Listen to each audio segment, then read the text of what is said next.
Price the Lord. വളരെ ശ്രേഷ്ഠമായ സന്ധ്യയെ സമീപിക്കാൻ സർവശക്തനും സാവകാശം ഗാന്ധി പാർക്കിൽ നമുക്ക് ഒന്നിച്ച് തന്നതിൽ നിങ്ങളോടൊരുമിച്ച് ഞാനും ദൈവത്തെ മഹത്വപ്പെടുത്തുകയാണ്. കാര്യപ്രസക്തമായ ആഴമായ മറുപടി പറയാൻ കഴിയാത്ത നിലയിൽ ശക്തിയുക്തം എൻ്റെ സ്നേഹിതൻ ജെറി തോമസ് അവർകൾ വളരെ മനോഹരമായി തന്നെ ഒരു മറുപടി പറഞ്ഞിരിക്കാൻ ഒരു പ്രസംഗം തന്നെ ഇവിടെ ആവശ്യമില്ലാതെ വണ്ണം അത്രയ്ക്ക് ശ്രേഷ്ഠമായി അവതരിപ്പിച്ചിരിക്കാൻ ഞാൻ ദൈവത്തെ സ്തുതിക്കുകയും അദ്ദേഹത്തിന് എൻ്റെ കൺഗ്രാജുലേഷൻ അർപ്പിക്കുകയും ചെയ്യുന്നു. നമ്മുടെ കരമടിച്ച് അദ്ദേഹത്തെ അനുമോദിക്കുക. ആഗതരായിരിക്കുന്ന ബഹുമാന്യ സദസ് അധ്യക്ഷൻ, ദൈവരാജ്യ പ്രജകളായി ശ്രദ്ധിക്കുന്ന പ്രിയപ്പെട്ടവർ, കർത്തൃദാസന്മാർ, ഗാന്ധി പാർക്കിൽ എന്നെ ശ്രദ്ധിക്കുന്ന ഏവരും, അവർക്ക് ഏവർക്കും കർത്താവായ യേശു ക്രിസ്തുവിന്റെ നാമത്തിൽ സ്നേഹവന്ദനം പറഞ്ഞുകൊണ്ട് എന്നെ ഏൽപ്പിച്ച ദൗത്യത്തിൽ നിന്ന് വളരെ വേഗത്തിൽ ഒന്ന് രണ്ട് വിഷയങ്ങൾ നിങ്ങളെ ഓർമ്മിച്ചുകൊണ്ട് ഇരിപ്പാൻ ആഗ്രഹിക്കുകയാണ്. മുഹമ്മദ് അലി മാസ്റ്ററും ബഹുമാന്യ എം അക്ബർ സഹോദരനും എഴുതിയ ചില ഗ്രന്ഥങ്ങൾ എൻ്റെ ശ്രദ്ധയിൽപ്പെട്ടപ്പോൾ അതിനെ മറുപടി എഴുതിക്കൊണ്ടിരിക്കുന്നുണ്ട്. ഞാൻ വിശാലമായി ലഭിക്കുന്ന സന്ദർഭങ്ങളിലെല്ലാം അതിനെ വ്യക്തമായ മറുപടി പ്രസംഗിച്ചുകൊണ്ടിരിക്കുന്നുണ്ട്. ഞാൻ ഗാന്ധി പാർക്കിലോ പോളിയോ ഹോമിലോ മാത്രമല്ല ഇതിൻ്റെ മറുപടി പറയുന്നത്. എൻ്റെ വിദ്യാർത്ഥികളായ എൻ്റെ സ്നേഹിതരായ ഒത്തിരി പേര് ഇവിടെ വന്നിട്ടുണ്ട്. അവർക്കറിയാം, അനേക സ്ഥലങ്ങളിൽ ഞാൻ ഇതിന് മറുപടി കൊടുത്തു കഴിഞ്ഞു. ഇവിടെയും പരസ്യമായി മറുപടി പറയുന്നതിൽ ഞാൻ സന്തുഷ്ടനാണ്. വ്യക്തിയെ വധിക്കുകയോ വ്യക്തിയെ വിധിക്കുകയോ ഞങ്ങൾ ചെയ്യുന്നില്ല. പ്രത്യുത അവരെഴുതിയ സാഹിത്യത്തിൽ കാണിച്ച വഞ്ചനാപരമായ നീക്കങ്ങളോട് നെഞ്ചുവെച്ച് മറുപടി പറയുന്നതാണ് ഇന്ന് ഞാനും ചെയ്യുന്നത്. അതിലൊരു പുസ്തകമാണ് കഴിഞ്ഞ പ്രാവശ്യം പോളിയോ ഹോമിൽ ഞാൻ കാണിച്ചു. ബൈബിളിൻ്റെ ദൈവികത, വിമർശനങ്ങൾ, വസ്തുതകൾ എന്ന ജനാബ് എം അക്ബർ സാഹിബിൻ്റെ വിമർശന ഗ്രന്ഥം. അദ്ദേഹം ഇതിലെഴുതിയ വാക്കുകൾ തന്നെ ഉദ്ധരിച്ചുകൊണ്ട് ഏതാനും ചില മറുപടികൾ പറയുവാൻ താല്പര്യപ്പെടുന്നു. മുഹമ്മദ് അലി മാസ്റ്റർ പാപപരിഹാരം സംബന്ധിച്ച് ബൈബിളിനെ വിമർശിച്ച് അതിശക്തമായി കുറേ രേഖകൾ എബ്രായ ബൈബിളിലെ എബ്രായ പദങ്ങൾ തന്നെ പ്രിന്റ് ചെയ്ത് ഇറക്കിയപ്പോൾ നമ്മുടെ ആളുകൾ വിചാരിച്ചു അദ്ദേഹം ഒരു വലിയ എബ്രായ പണ്ഡിതനാണ്. പക്ഷെ അത് വായിച്ചപ്പോൾ എനിക്ക് കുണ്ഠിതമാണ് ഉണ്ടായത്. കാരണം അദ്ദേഹത്തിൻ്റെ പാണ്ഡിത്യത്തിലുള്ള മികവ് ഓർത്തിട്ടാണ് എനിക്ക് കുണ്ഠിതമുണ്ടായത്. അതിനുള്ള മറുപടി ആദ്യം ഞാൻ പറഞ്ഞിട്ട് ഞാൻ എം അക്ബറിൻ്റെ വിഷയത്തിലേക്ക് പ്രവേശിപ്പാൻ താല്പര്യപ്പെടുകയാണ്. മുഹമ്മദ് അലി മാസ്റ്റർ എഴുതിയ പുസ്തകം പാപപരിഹാരം ബൈബിളിലും ക്രിസ്തു മതത്തിലും, പേജ് 91. ഈ വാക്യം ഹീബ്രുവിൽ 22:16 അല്ല 22:17 കൈകാലുകൾ തുളച്ചു എന്നല്ല, കൈകളും കാലുകളും സിംഹത്തെ പോലെ എന്നാണ്.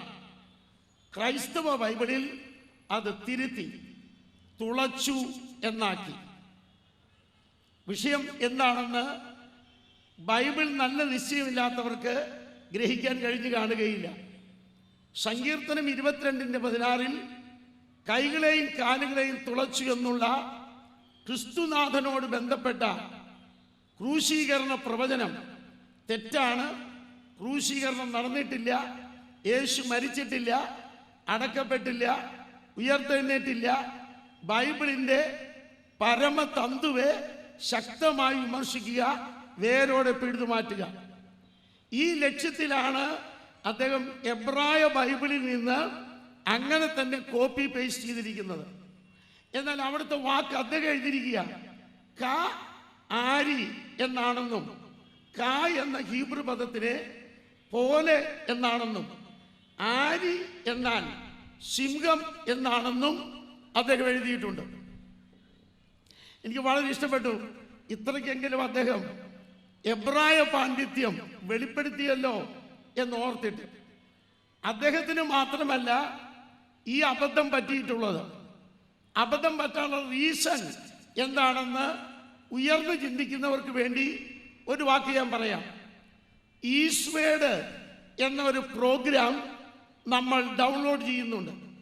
അത് ചെയ്യുമ്പോൾ അതിനകത്തെ നമ്പർ ക്ലിക്ക് ചെയ്താണ് പലരും ഇത് കണ്ടുപിടിക്കുന്നത് എന്ന വസ്തുത അല്പം അറിയാൻ പറയുകയാണ്. അതിൽ ടൈപ്പ് ചെയ്തപ്പോൾ നമ്പർ തെറ്റിപ്പോയി. 378 എന്നാണ് അതിലെ നമ്പർ കിടക്കുന്നത്. 7378 ശരി നമ്പർ. അത് വെച്ചുകൊണ്ടാണ് സിംഹത്തെ പോലെ എന്ന് സിംഹഭാഷയിൽ ശക്തിയായിട്ട് അദ്ദേഹം ഗർജിച്ചു നോക്കിയത്. ആ വിവരം അദ്ദേഹത്തിന് ആദ്യമേ അറിയിക്കുകയാണ്. നമ്പർ തെറ്റിപ്പോയി അദ്ദേഹത്തിന്. അതുകൊണ്ട് ആ നമ്പർ തെറ്റിയത് കൊണ്ടുള്ള നമ്പർ ഗെയിംസിൽ നിന്ന് ഞാൻ മാറി അവിടെയുള്ള വാക്ക് എന്താണെന്നൊന്ന് പറയാൻ ഞാൻ ആഗ്രഹിക്കുന്നു. എബ്രായ ബൈബിളിൽ 22:17 എന്ന് അദ്ദേഹം പറഞ്ഞത് സത്യമാണ്. 22:17 തന്നെയാണ് അത് കിടക്കുന്നത്. കാരി യാദേ വറാഗയിൽ എന്ന പദമാണ് അവിടെ ഉപയോഗിച്ചിരിക്കുന്നത്. ആ കാരി കാര കാറു എന്ന എബ്രായ മൂലപദം ബൈബിളിൽ 17 സ്ഥലത്ത് ഉപയോഗിച്ചിട്ടുണ്ട്. ദയവായി ആ 17 സ്ഥലവും മുഹമ്മദ് അലി മാസ്റ്റർ ഇനിയെങ്കിലും കാണണം എന്ന് ഞാൻ വിനീതമായിട്ട് ഓർപ്പിക്കുകയാണ്. അദ്ദേഹം അത് വായിച്ചില്ല. ഒന്ന്, ഉൽപ്പത്തി പുസ്തകം 26-25 ഇസ്ഹാക്കിന്റെ ദാസന്മാർ ഒരു കിണറ് കുഴിച്ചു. 50-5 എനിക്ക് വേണ്ടി വെട്ടിയിരിക്കുന്ന കല്ലറയിൽ. പുറപ്പാട് 21-23 ഒരുത്തനൊരു കുഴി കുഴിച്ചു. സംഖ്യ 21-18 പ്രഭുക്കന്മാർ കുഴിച്ച കിണർ. 2-16 തനിക്കായി വെട്ടിവെച്ചിരുന്ന. ഇങ്ങനെ 17 സ്ഥലത്തും എഴുതിയിരിക്കുന്നു തുളച്ചു, കുഴിച്ചു, ഡിഗ്. ഇതിൽ നിന്ന് സിംഹത്തെ പോലെയാണ് എന്ന് മുഹമ്മദ് അലി മാസ്റ്റർ പറഞ്ഞാൽ ഞാൻ എങ്ങനെ സമ്മതിച്ചു കൊടുക്കും? അദ്ദേഹത്തിൻ്റെ അറിവില്ലായ്മയെ ഞാൻ ക്ഷമിക്കുന്നു, നമ്മൾ ക്ഷമിക്കുന്നു. അദ്ദേഹം രക്ഷിക്കപ്പെട്ട് യേശുവിന് വേണ്ടി ജീവിക്കട്ടെ. ആമേൻ, ആമേൻ. അതുകൊണ്ട് ഞാൻ ഈ വാക്യത്തിൽ നിന്ന് ഒരു കാര്യം കൂടെ പറയാം. യേശുക്രിസ്തുവിനെ കുറിച്ച് 332 പ്രവചനങ്ങൾ ബൈബിളിലുണ്ട്. സുവിശേഷങ്ങൾ തന്നെ 109 നിറവേറിയതായി രേഖപ്പെടുത്തി. ഇവിടെ ശ്രദ്ധിക്കുന്ന എല്ലാവരും അറിയണം, എത്ര പ്രവചനങ്ങൾ മുഹമ്മദ് നബിയെ കുറിച്ച് ഖുറാനിൽ എഴുതിയിട്ടുണ്ട്, എത്ര എണ്ണം നിറവേറിയിട്ടുണ്ട്. ഒരെണ്ണമെങ്കിലും കാണിക്കാൻ ഗാന്ധി പാർക്കിൽ അവർ വരണമെന്ന് ഞാൻ ഓർപ്പിക്കുന്നു. സ്തോത്രം. എൻ്റെ കയ്യിൽ ആകെ 18 ഖുറാനേ ഉള്ളൂ. ഞാനത് മൊത്തം പരിശോധിച്ച് നോക്കുന്നുണ്ട്. ഞാൻ ഇതുവരെ കണ്ടില്ല. കണ്ടവരായ മുഹമ്മദ് അലി മാസ്റ്ററോ ബഹുമാന്യ MM അക്ബറോ ഇവിടെ വന്ന് അതൊരു മറുപടി പറയുന്നു എന്ന വിവരം എന്നെ അറിയിച്ചാൽ ഞാനും ഇവിടെ വന്ന് ഫ്രണ്ടിലിരുന്ന് കേൾക്കാൻ സന്നദ്ധനാണ്. ഒറ്റ പ്രവചനം ഞാൻ കണ്ടിട്ടില്ല. എന്നെക്കാളും ഖുർആൻ വായിച്ച ആളാണ് നമ്മുടെ ജെറി തോമസ് അവർകൾ. അദ്ദേഹം കണ്ടിട്ടുണ്ടെങ്കിൽ ഇപ്പോൾ എന്നെ അറിയിക്കും. SMS അയച്ചായാലും കണ്ടതായി എന്റെ അറിവിലില്ല, കണ്ടിട്ടില്ല. ആകയാൽ ജെറി തോമസും കണ്ടിട്ടില്ല, KO തോമസ് കണ്ടിട്ടില്ല. കണ്ടവരായ ഏതെങ്കിലും ദാവാ ഗ്രൂപ്പിൽ ഒരു സഹോദരനുണ്ടെങ്കിൽ പ്ലീസ് കം ആൻഡ് പ്രീച്ച്. ഞാൻ വിനീതമായി ക്ഷണിക്കുകയാണ്. നിങ്ങളുടെ മറുപടി കേൾക്കാൻ ആഗ്രഹമുണ്ട്. എന്നാൽ ബൈബിളിന്റെ പ്രത്യേകത എന്താണ്? ബൈബിൾ തന്നെ വെല്ലുവിളിക്കുന്നു. വരുവാനുള്ളതിനെയും കഴിഞ്ഞു പോയതിനെയും ഇപ്പോഴുള്ളതിനെയും പറയാൻ കഴിയുന്ന ഒരു ദൈവം ഇന്നും ജീവിക്കുന്നു.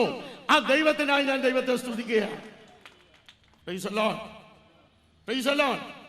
അങ്ങനെയെങ്കിൽ നമ്മുടെ മുഹമ്മദ് മാസ്റ്റർ പറഞ്ഞ ഈ ആശയത്തെ ഒരു നിലയിലും നമുക്ക് അംഗീകരിക്കാൻ സാധ്യമല്ല. വിവരമുള്ളവരാരും ഇനി അത് കണ്ടത്തിൽ കൊണ്ട് നടക്കുകയില്ല. അതിനെ നിശ്ചയമായി നിരാകരിക്കുമെന്ന് ഞാൻ മനസ്സിലാക്കുന്നു. മറ്റൊരു കാര്യം ഇവിടെ അറിയണം. യേശു ക്രിസ്തുവിന്റെ കൈകളെയും കാലുകളെയും തുളച്ചു എന്ന ആ പ്രവചനം പറയുന്ന സമയത്ത് തുളയ്ക്കുന്ന രീതി ഇല്ലായിരുന്നു. അത് കഴിഞ്ഞു വന്ന ബാബിലോൺ സാമ്രാജ്യത്തിന്റെ കാലത്തും കൈകളെയും കാലുകളെയും തുളയ്ക്കുന്ന രീതി ഇല്ലായിരുന്നു. ശ്രദ്ധിക്കൂ, ആ സാമ്രാജ്യത്തിന്റെയും നിയമത്തിൽ അതില്ല. അടുത്തത് മെഡോ പേർഷ്യ എംപയർ വന്നു. അവർക്കും ഈ പരിപാടിയില്ല. പിന്നെ ആർക്കാ ഉള്ളത്? ഗ്രീസിനോ അലക്സാണ്ടർ ചക്രവർത്തിക്കോ? അവർക്കും ഇല്ലായിരുന്നു. പിന്നെ ആരുടെ കയ്യിലാണ് വന്നത്? റോമൻ എംപയർ BC 63 വന്നപ്പോൾ അവരുടെ വെലേറിയൻ ലോയിൽ ഫൊയ്നിക്കരുടെ ഇടയിൽ നിന്ന് പകർത്തി എഴുതിയ, നമ്മുടെ നാടൻ ഭാഷ പറഞ്ഞാൽ കട്ടെടുത്ത് എഴുതിയ ഒരു നിയമമാണ് കുത്തി തുളയ്ക്കണമെന്നുള്ളത്. പ്രവചിക്കുന്ന കാലത്തില്ലായിരുന്നു.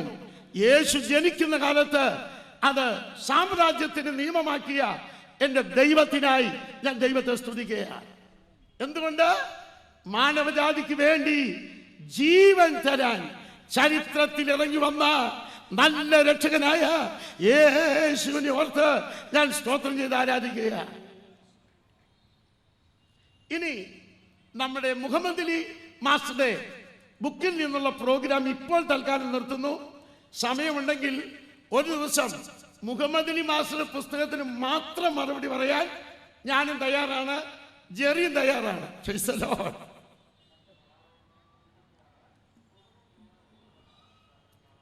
ഞാൻ MM അക്ബറിന്റെ പുസ്തകത്തിലേക്ക് ഇപ്പോൾ പ്രവേശിക്കുന്നു. പോളിയോ ഹോമിൽ വെച്ച് ഞാൻ പ്രസംഗിച്ച് നിർത്തിയത് പ്രവചനം തെറ്റിപ്പോയോ എന്ന വിഷയമാണ്. ബൈബിളിലെ പ്രവചനങ്ങൾ തെറ്റിപ്പോയി. പരിശുദ്ധാത്മാവിന്റെ അജ്ഞതയാണ്, പരിശുദ്ധാത്മാവിന്റെ അജ്ഞതയാണ്. ബൈബിൾ വെറും വിവരമില്ലാത്ത ഒരു പുസ്തകം പോലെയാണ് അദ്ദേഹം എഴുതി വച്ചിരിക്കുന്നത്. സന്തോഷമുണ്ട്, ഖുറാനെങ്കിലും വിവരം ഉണ്ടല്ലോ എന്നോർക്കുമ്പോൾ ഒരു സന്തോഷം. ഖുറാനെ കുറിച്ച് വിവരമുള്ള പുസ്തകമാണോ അല്ലയോ എന്ന് അദ്ദേഹം ഇവിടെ വന്നിരിക്കുകയാണെങ്കിൽ 5 മണിക്കൂർ ഞാൻ പ്രസംഗിക്കും. ഞാൻ കണക്ട് ചെയ്തുകൊണ്ടിരിക്കുക. ആ ക്ലാസ് ഞാൻ എടുക്കുമ്പോൾ അദ്ദേഹം ക്ഷുഭിതനാകരുത്.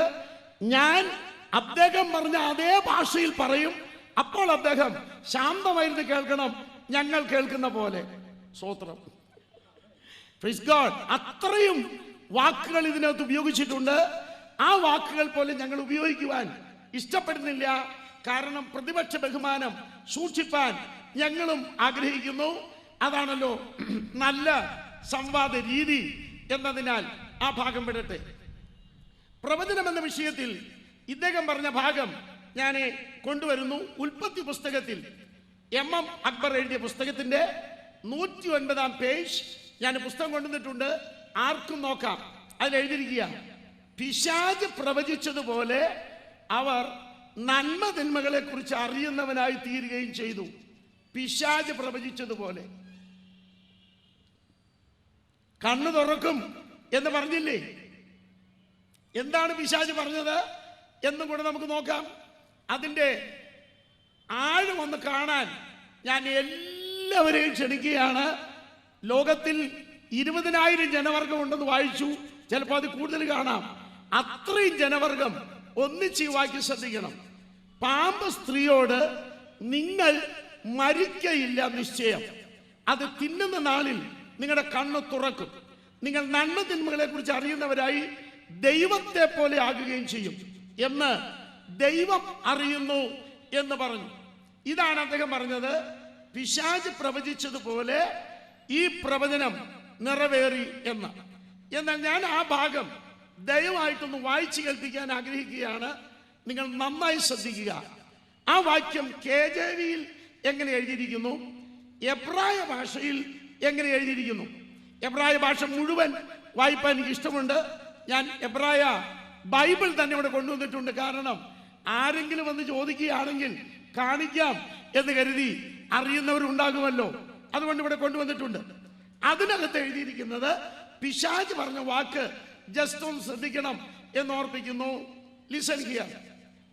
എലോഹിം കീ, അത് ഒരുമിച്ച് എഴുതിയിരിക്കുന്ന വാക്കിന്റെ അർത്ഥം നിങ്ങൾ ദേവന്മാരെ പോലെയാകുമെന്ന. സ്തോത്രം. ദേവന്മാരെ പോലെയാകും. Like gods, not like almighty God. അത്യുന്നതനായ ദൈവത്തെ പോലെ ആകും എന്നല്ല, അത്യുന്നതനായ ദൈവത്തെ പോലെ ആയില്ല. കാരണം ദൈവം നിത്യനാണ്, ആദാമ മണ്ണിനകത്താണ്. അപ്പൊ അവർ ദൈവത്തെ പോലെ ആയില്ല. ഏത് നിലയിലാണ് ഇവിടെ ദൈവത്തെ പോലെ ആയത് എന്ന് അദ്ദേഹം പറയുന്നുണ്ട്. വൈമോർ യാഹ്വേ എലോഹിം ഹീൻ ഹ ആദാം ഹയാഹ് ഖദാഖ് മിൻമനു എന്ന വാക്കിന് ഇവിടെ ഉപയോഗിച്ചിരിക്കുന്ന അർത്ഥം ഞാൻ പറയാം. Behold, the man was one of us. Man was one of us. ദൈവം പറയുന്നത് നമ്മെ പോലെ ആയി തീർന്നെന്നല്ല, നമ്മെ പോലെ അവരായിരുന്നു. ഏതിൽ? Praise the Lord. അവർ ഏതില? നശിക്കും മുമ്പ്, മരിക്കും മുമ്പ്. ഞാൻ കഴിഞ്ഞ ദിവസം പറഞ്ഞിരുന്നു, മരണം എന്ന വാക്കിന്റെ അർത്ഥങ്ങൾ അവർ ദൈവത്തിൽ നിന്ന് വേർപെടും മുമ്പ്, നാശം ഭവിക്കും മുമ്പ് അവർ ദൈവത്തെ പോലെ ആയിരുന്നു. Praise the Lord. വളരെ ശ്രേഷ്ഠമായ സന്ധ്യയെ സമീപിക്കാൻ സർവശക്തനും സാവകാശം ഗാന്ധി പാർക്കിൽ നമുക്ക് ഒന്നിച്ച് തന്നതിൽ നിങ്ങളോടൊരുമിച്ച് ഞാനും ദൈവത്തെ മഹത്വപ്പെടുത്തുകയാണ്. കാര്യപ്രസക്തമായ ആഴമായ മറുപടി പറയാൻ കഴിയാത്ത നിലയിൽ ശക്തിയുക്തം എൻ്റെ സ്നേഹിതൻ ജെറി തോമസ് അവർകൾ വളരെ മനോഹരമായി തന്നെ ഒരു മറുപടി പറഞ്ഞിരിക്കാൻ ഒരു പ്രസംഗം തന്നെ ഇവിടെ ആവശ്യമില്ലാതെ വണ്ണം അത്രയ്ക്ക് ശ്രേഷ്ഠമായി അവതരിപ്പിച്ചിരിക്കാൻ ഞാൻ ദൈവത്തെ സ്തുതിക്കുകയും അദ്ദേഹത്തിന് എൻ്റെ കൺഗ്രാജുലേഷൻ അർപ്പിക്കുകയും ചെയ്യുന്നു. നമ്മുടെ കരമടിച്ച് അദ്ദേഹത്തെ അനുമോദിക്കാം. ആഗതരായിരിക്കുന്ന ബഹുമാന്യ സദസ് അധ്യക്ഷൻ, ദൈവരാജ്യ പ്രജകളായി ശ്രദ്ധിക്കുന്ന പ്രിയപ്പെട്ടവർ, കർത്തൃദാസന്മാർ, ഗാന്ധി പാർക്കിൽ എന്നെ ശ്രദ്ധിക്കുന്ന ഏവരും, അവർക്ക് ഏവർക്കും കർത്താവായ യേശു ക്രിസ്തുവിന്റെ നാമത്തിൽ സ്നേഹവന്ദനം പറഞ്ഞുകൊണ്ട് എന്നെ ഏൽപ്പിച്ച ദൗത്യത്തിൽ നിന്ന് വളരെ വേഗത്തിൽ ഒന്ന് രണ്ട് വിഷയങ്ങൾ നിങ്ങളോട് ഓർപ്പിച്ചുകൊണ്ട് ഇരിപ്പാൻ ആഗ്രഹിക്കുകയാണ്. മുഹമ്മദ് അലി മാസ്റ്ററും ബഹുമാന്യ MM അക്ബർ സഹോദരനും എഴുതിയ ചില ഗ്രന്ഥങ്ങൾ എൻ്റെ ശ്രദ്ധയിൽപ്പെട്ടപ്പോൾ അതിന് മറുപടി എഴുതിക്കൊണ്ടിരിക്കുന്നുണ്ട്. ഞാൻ വിശാലമായി ലഭിക്കുന്ന സന്ദർഭങ്ങളിലെല്ലാം അതിന് വ്യക്തമായ മറുപടി പ്രസംഗിച്ചുകൊണ്ടിരിക്കുന്നുണ്ട്. ഞാൻ ഗാന്ധി പാർക്കിലോ പോളിയോ ഹോമിലോ മാത്രമല്ല ഇതിൻ്റെ മറുപടി പറയുന്നത്. എൻ്റെ വിദ്യാർത്ഥികളായ എൻ്റെ സ്നേഹിതരായ ഒത്തിരി പേര് ഇവിടെ വന്നിട്ടുണ്ട്. അവർക്കറിയാം, അനേക സ്ഥലങ്ങളിൽ ഞാൻ ഇതിന് മറുപടി കൊടുത്തു കഴിഞ്ഞു. ഇവിടെയും പരസ്യമായി മറുപടി പറയുന്നതിൽ ഞാൻ സന്തുഷ്ടനാണ്. വ്യക്തിയെ വധിക്കുകയോ വ്യക്തിയെ വിധിക്കുകയോ ഞങ്ങൾ ചെയ്യുന്നില്ല. പ്രത്യുത അവരെഴുതിയ സാഹിത്യത്തിൽ കാണിച്ച വഞ്ചനാപരമായ നീക്കങ്ങളോട് നെഞ്ചുവെച്ച് മറുപടി പറയുന്നതാണ് ഇന്ന് ഞാനും ചെയ്യുന്നത്. അതിലൊരു പുസ്തകമാണ് കഴിഞ്ഞ പ്രാവശ്യം പോളിയോ ഹോമിൽ ഞാൻ കാണിച്ചു. ബൈബിളിൻ്റെ ദൈവികത, വിമർശനങ്ങൾ, വസ്തുതകൾ എന്ന ജനാബ് MM അക്ബർ സാഹിബിൻ്റെ വിമർശന ഗ്രന്ഥം. അദ്ദേഹം ഇതിൽ എഴുതിയ വാക്കുകൾ തന്നെ ഉദ്ധരിച്ചുകൊണ്ട് ഏതാനും ചില മറുപടികൾ പറയുവാൻ താല്പര്യപ്പെടുന്നു. മുഹമ്മദ് അലി മാസ്റ്റർ പാപപരിഹാരം സംബന്ധിച്ച് ബൈബിളിനെ വിമർശിച്ച് അതിശക്തമായി കുറേ രേഖകൾ എബ്രായ ബൈബിളിലെ എബ്രായ പദങ്ങൾ തന്നെ പ്രിന്റ് ചെയ്ത് ഇറക്കിയപ്പോൾ നമ്മുടെ ആളുകൾ വിചാരിച്ചു അദ്ദേഹം ഒരു വലിയ എബ്രായ പണ്ഡിതനാണ്. പക്ഷെ അത് വായിച്ചപ്പോൾ എനിക്ക് കുണ്ഠിതമാണ് ഉണ്ടായത്.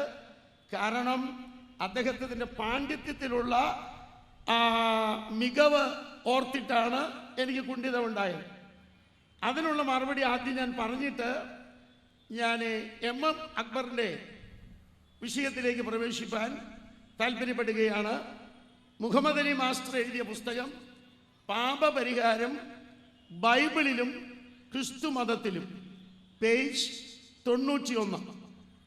ഈ വാക്യം ഹീബ്രുവിൽ 22:16 അല്ല 22:17 കൈകാലുകൾ തുളച്ചു എന്നല്ല, കൈകളും കാലുകളും സിംഹത്തെ പോലെ എന്നാണ്. ക്രൈസ്തവ ബൈബിളിൽ അത് തിരുത്തി തുളച്ചു എന്നാക്കി. വിഷയം എന്താണെന്ന് ബൈബിൾ നല്ല നിശ്ചയമില്ലാത്തവർക്ക് ഗ്രഹിക്കാൻ കഴിഞ്ഞു കാണുകയില്ല. സങ്കീർത്തനം 22:16 കൈകളെയും കാലുകളെയും തുളച്ചു എന്നുള്ള ക്രിസ്തുനാഥനോട് ബന്ധപ്പെട്ട ക്രൂശീകരണ പ്രവചനം തെറ്റാണ്. ക്രൂശീകരണം നടന്നിട്ടില്ല, യേശു മരിച്ചിട്ടില്ല, അടക്കപ്പെട്ടില്ല, ഉയർത്തെഴുന്നേറ്റില്ല. ബൈബിളിൻ്റെ പരമതന്തുവെ ശക്തമായി വിമർശിക്കുക, വേരോടെ പിഴുതുമാറ്റുക. ഈ ലക്ഷ്യത്തിലാണ് അദ്ദേഹം എബ്രായ ബൈബിളിൽ നിന്ന് അങ്ങനെ തന്നെ കോപ്പി പേസ്റ്റ് ചെയ്തിരിക്കുന്നത്.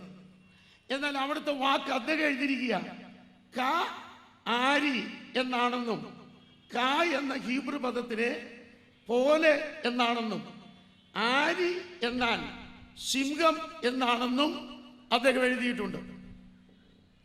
എനിക്ക് വളരെ ഇഷ്ടപ്പെട്ടു. ഇത്രയ്ക്കെങ്കിലും അദ്ദേഹം എബ്രായ പാണ്ഡിത്യം വെളിപ്പെടുത്തിയല്ലോ എന്നോർത്തിട്ട്. അദ്ദേഹത്തിന് മാത്രമല്ല ഈ അബദ്ധം പറ്റിയിട്ടുള്ളത്. അബദ്ധം പറ്റാനുള്ള റീസൺ എന്താണെന്ന് ഉയർന്നു ചിന്തിക്കുന്നവർക്ക് വേണ്ടി ഒരു വാക്ക് ഞാൻ പറയാം. ഈസ്വേഡ് എന്ന ഒരു പ്രോഗ്രാം നമ്മൾ ഡൗൺലോഡ് ചെയ്യുന്നുണ്ട്. അത് ചെയ്യുമ്പോൾ അതിനകത്തെ നമ്പർ ക്ലിക്ക് ചെയ്താണ് പലരും ഇത് കണ്ടുപിടിക്കുന്നത് എന്ന വസ്തുത അല്പം അറിയാൻ പറയുകയാണ്. അതിൽ ടൈപ്പ് ചെയ്തപ്പോൾ നമ്പർ തെറ്റിപ്പോയി. 378 എന്നാണ് അതിലെ നമ്പർ കിടക്കുന്നത്. 7378 ശരി നമ്പർ. അത് വെച്ചുകൊണ്ടാണ് സിംഹത്തെ പോലെ എന്ന് സിംഹഭാഷയിൽ ശക്തിയായിട്ട് അദ്ദേഹം ഗർജിച്ചു നോക്കിയത്. ആ വിവരം അദ്ദേഹത്തിന് ആദ്യമേ അറിയിക്കുകയാണ്. നമ്പർ തെറ്റിപ്പോയി അദ്ദേഹത്തിന്. അതുകൊണ്ട് ആ നമ്പർ തെറ്റിയത് കൊണ്ടുള്ള നമ്പർ ഗെയിംസിൽ നിന്ന് ഞാൻ മാറി അവിടെയുള്ള വാക്ക് എന്താണെന്നൊന്ന് പറയാൻ ഞാൻ ആഗ്രഹിക്കുന്നു. എബ്രായ ബൈബിളിൽ 22:17 എന്ന് അദ്ദേഹം പറഞ്ഞത് സത്യമാണ്. 22:17 തന്നെയാണ് അത് കിടക്കുന്നത്. കാരി യാദേ വറാഗയിൽ എന്ന പദമാണ് അവിടെ ഉപയോഗിച്ചിരിക്കുന്നത്. ആ കാരി കാര കാറു എന്ന എബ്രായ മൂലപദം ബൈബിളിൽ 17 സ്ഥലത്ത് ഉപയോഗിച്ചിട്ടുണ്ട്. ദയവായി ആ 17 സ്ഥലവും മുഹമ്മദ് അലി മാസ്റ്റർ ഇനിയെങ്കിലും കാണണം എന്ന് ഞാൻ വിനീതമായിട്ട് ഓർപ്പിക്കുകയാണ്. അദ്ദേഹം അത് വായിച്ചില്ല. ഒന്ന്, ഉൽപ്പത്തി പുസ്തകം 26-25 ഇസ്ഹാക്കിന്റെ ദാസന്മാർ ഒരു കിണർ കുഴിച്ചു. 50-5 എനിക്ക് വേണ്ടി വെട്ടിയിരിക്കുന്ന കല്ലറയിൽ. പുറപ്പാട് 21-23 ഒരുത്തൻ ഒരു കുഴി കുഴിച്ചു. സംഖ്യ 21-18 പ്രഭുക്കന്മാർ കുഴിച്ച കിണർ. 2-16-14 തനിക്കായി വെട്ടിവെച്ചിരുന്ന. ഇങ്ങനെ 17 സ്ഥലത്തും എഴുതിയിരിക്കുന്നു തുളച്ചു, കുഴിച്ചു, ഡിഗ്. ഇതിൽ നിന്ന് സിംഹത്തെ പോലെയാണ് എന്ന് മുഹമ്മദ് അലി മാസ്റ്റർ പറഞ്ഞാൽ ഞാൻ എങ്ങനെ സമ്മതിച്ചു കൊടുക്കും? അദ്ദേഹത്തിൻ്റെ അറിവില്ലായ്മയെ ഞാൻ ക്ഷമിക്കുന്നു, നമ്മൾ ക്ഷമിക്കുന്നു. അദ്ദേഹം രക്ഷിക്കപ്പെട്ട് യേശുവിന് വേണ്ടി ജീവിക്കട്ടെ. ആമേൻ, ആമേൻ. അതുകൊണ്ട് ഞാൻ ഈ വാക്യത്തിൽ നിന്ന് ഒരു കാര്യം കൂടെ പറയാം. യേശുക്രിസ്തുവിനെ കുറിച്ച് 332 പ്രവചനങ്ങൾ ബൈബിളിലുണ്ട്. സുവിശേഷങ്ങൾ തന്നെ 109 നിറവേറിയതായി രേഖപ്പെടുത്തി.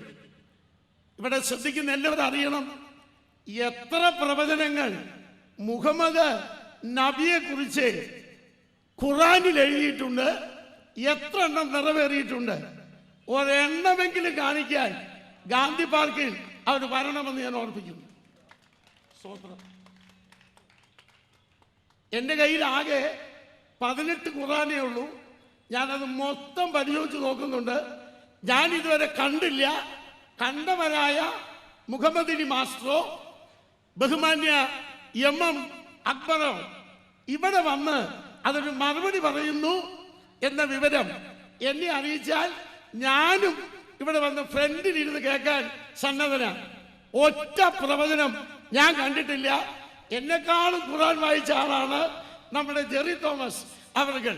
അദ്ദേഹം കണ്ടിട്ടുണ്ടെങ്കിൽ ഇപ്പോൾ എന്നെ അറിയിക്കും, SMS അയച്ചായാലും. കണ്ടതായി എന്റെ അറിവിലില്ല, കണ്ടിട്ടില്ല. ആകയാൽ ജെറി തോമസും കണ്ടിട്ടില്ല, KO തോമസ് കണ്ടിട്ടില്ല. കണ്ടവരായ ഏതെങ്കിലും ദാവാ ഗ്രൂപ്പിൽ ഒരു സഹോദരനുണ്ടെങ്കിൽ പ്ലീസ് കം ആൻഡ് പ്രീച്ച്. ഞാൻ വിനീതമായി ക്ഷണിക്കുകയാണ്. നിങ്ങളുടെ മറുപടി കേൾക്കാൻ ആഗ്രഹമുണ്ട്. എന്നാൽ ബൈബിളിന്റെ പ്രത്യേകത എന്താണ്? ബൈബിൾ തന്നെ വെല്ലുവിളിക്കുന്നു. വരുവാനുള്ളതിനെയും കഴിഞ്ഞു പോയതിനെയും ഇപ്പോഴുള്ളതിനെയും പറയാൻ കഴിയുന്ന ഒരു ദൈവം ഇന്നും ജീവിക്കുന്നു. ആ ദൈവത്തിനായി ഞാൻ ദൈവത്തെ സ്തുതിക്കുകയാണ്. Praise the lord, praise the lord. അങ്ങനെയെങ്കിൽ നമ്മുടെ മുഹമ്മദ് അലി മാസ്റ്റർ പറഞ്ഞ ഈ ആശയത്തെ ഒരു നിലയിലും നമുക്ക് അംഗീകരിക്കാൻ സാധ്യമല്ല. വിവരമുള്ളവരാരും ഇനി അത് കണ്ടത്തിൽ കൊണ്ട് നടക്കുകയില്ല. അതിനെ നിശ്ചയമായി നിരാകരിക്കുമെന്ന് ഞാൻ മനസ്സിലാക്കുന്നു. മറ്റൊരു കാര്യം ഇവിടെ അറിയണം. യേശു ക്രിസ്തുവിൻ്റെ കൈകളെയും കാലുകളെയും തുളച്ചു എന്ന ആ പ്രവചനം പറയുന്ന സമയത്ത് തുളയ്ക്കുന്ന രീതി ഇല്ലായിരുന്നു.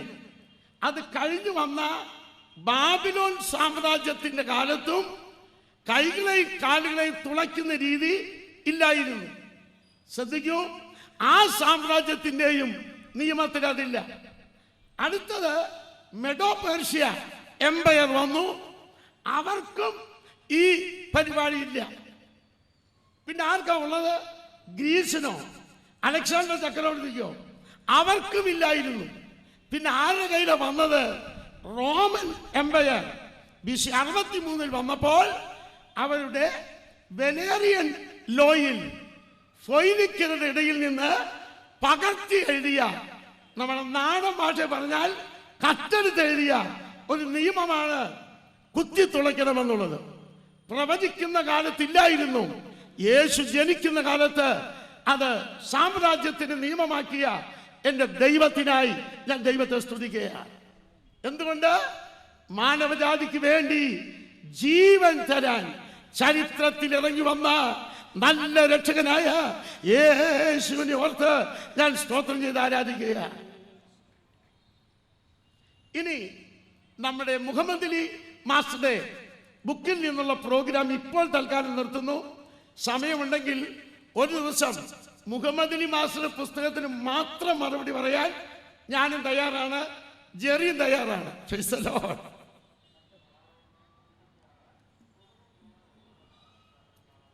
ഞാൻ MM അക്ബറിന്റെ പുസ്തകത്തിലേക്ക് ഇപ്പോൾ പ്രവേശിക്കുന്നു. പോളിയോ ഹോമിൽ വെച്ച് ഞാൻ പ്രസംഗിച്ച് നിർത്തിയത് പ്രവചനം തെറ്റിപ്പോയോ എന്ന വിഷയമാണ്. ബൈബിളിലെ പ്രവചനങ്ങൾ തെറ്റിപ്പോയി. പരിശുദ്ധാത്മാവിന്റെ അജ്ഞതയാണ്. ബൈബിൾ വെറും വിവരമില്ലാത്ത ഒരു പുസ്തകം പോലെയാണ് അദ്ദേഹം എഴുതി വച്ചിരിക്കുന്നത്. സന്തോഷമുണ്ട്, ഖുറാനെങ്കിലും വിവരം ഉണ്ടല്ലോ എന്നോർക്കുമ്പോൾ ഒരു സന്തോഷം. ബട്ട് ഖുറാനെ കുറിച്ച് വിവരമുള്ള പുസ്തകമാണോ അല്ലയോ എന്ന് അദ്ദേഹം ഇവിടെ വന്നിരിക്കുകയാണെങ്കിൽ 5 മണിക്കൂർ ഞാൻ പ്രസംഗിക്കും. ഞാൻ കണക്ട് ചെയ്തുകൊണ്ടിരിക്കുക. ആ ക്ലാസ് ഞാൻ എടുക്കുമ്പോൾ അദ്ദേഹം ക്ഷുഭിതനാകരുത്. ഞാൻ അദ്ദേഹം പറഞ്ഞ അതേ ഭാഷയിൽ പറയും. അപ്പോൾ അദ്ദേഹം ശാന്തമായിരുന്നു കേൾക്കണം, ഞങ്ങൾ കേൾക്കുന്ന പോലെ. സ്തോത്രം, പ്രൈസ് ഗോഡ്. അത്രയും വാക്കുകൾ ഇതിനകത്ത് ഉപയോഗിച്ചിട്ടുണ്ട്. ആ വാക്കുകൾ പോലും ഞങ്ങൾ ഉപയോഗിക്കുവാൻ ഇഷ്ടപ്പെടുന്നില്ല. കാരണം പ്രതിപക്ഷ ബഹുമാനം സൂക്ഷിപ്പാൻ ഞങ്ങളും ആഗ്രഹിക്കുന്നു. അതാണല്ലോ നല്ല സംവാദ രീതി എന്നതിനാൽ ആ ഭാഗം വിടട്ടെ. പ്രവചനം എന്ന വിഷയത്തിൽ ഇദ്ദേഹം പറഞ്ഞ ഭാഗം ഞാൻ കൊണ്ടുവരുന്നു. ഉൽപ്പത്തി പുസ്തകത്തിൽ MM അക്ബർ എഴുതിയ പുസ്തകത്തിന്റെ 109 പേജ് ഞാൻ പുസ്തകം കൊണ്ടുവന്നിട്ടുണ്ട്. ആർക്കും നോക്കാം. അതിലെഴുതിയിരിക്കുക, പിശാച് പ്രവചിച്ചതുപോലെ അവർ നന്മ തിന്മകളെ കുറിച്ച് അറിയുന്നവനായി തീരുകയും ചെയ്തു. പിശാച് പ്രവചിച്ചതുപോലെ. കണ്ണു തുറക്കും എന്ന് പറഞ്ഞില്ലേ? എന്താണ് പിശാച് പറഞ്ഞത് എന്നും കൂടെ നമുക്ക് നോക്കാം. അതിൻ്റെ ആഴം ഒന്ന് കാണാൻ ഞാൻ എല്ലാവരെയും ക്ഷണിക്കുകയാണ്.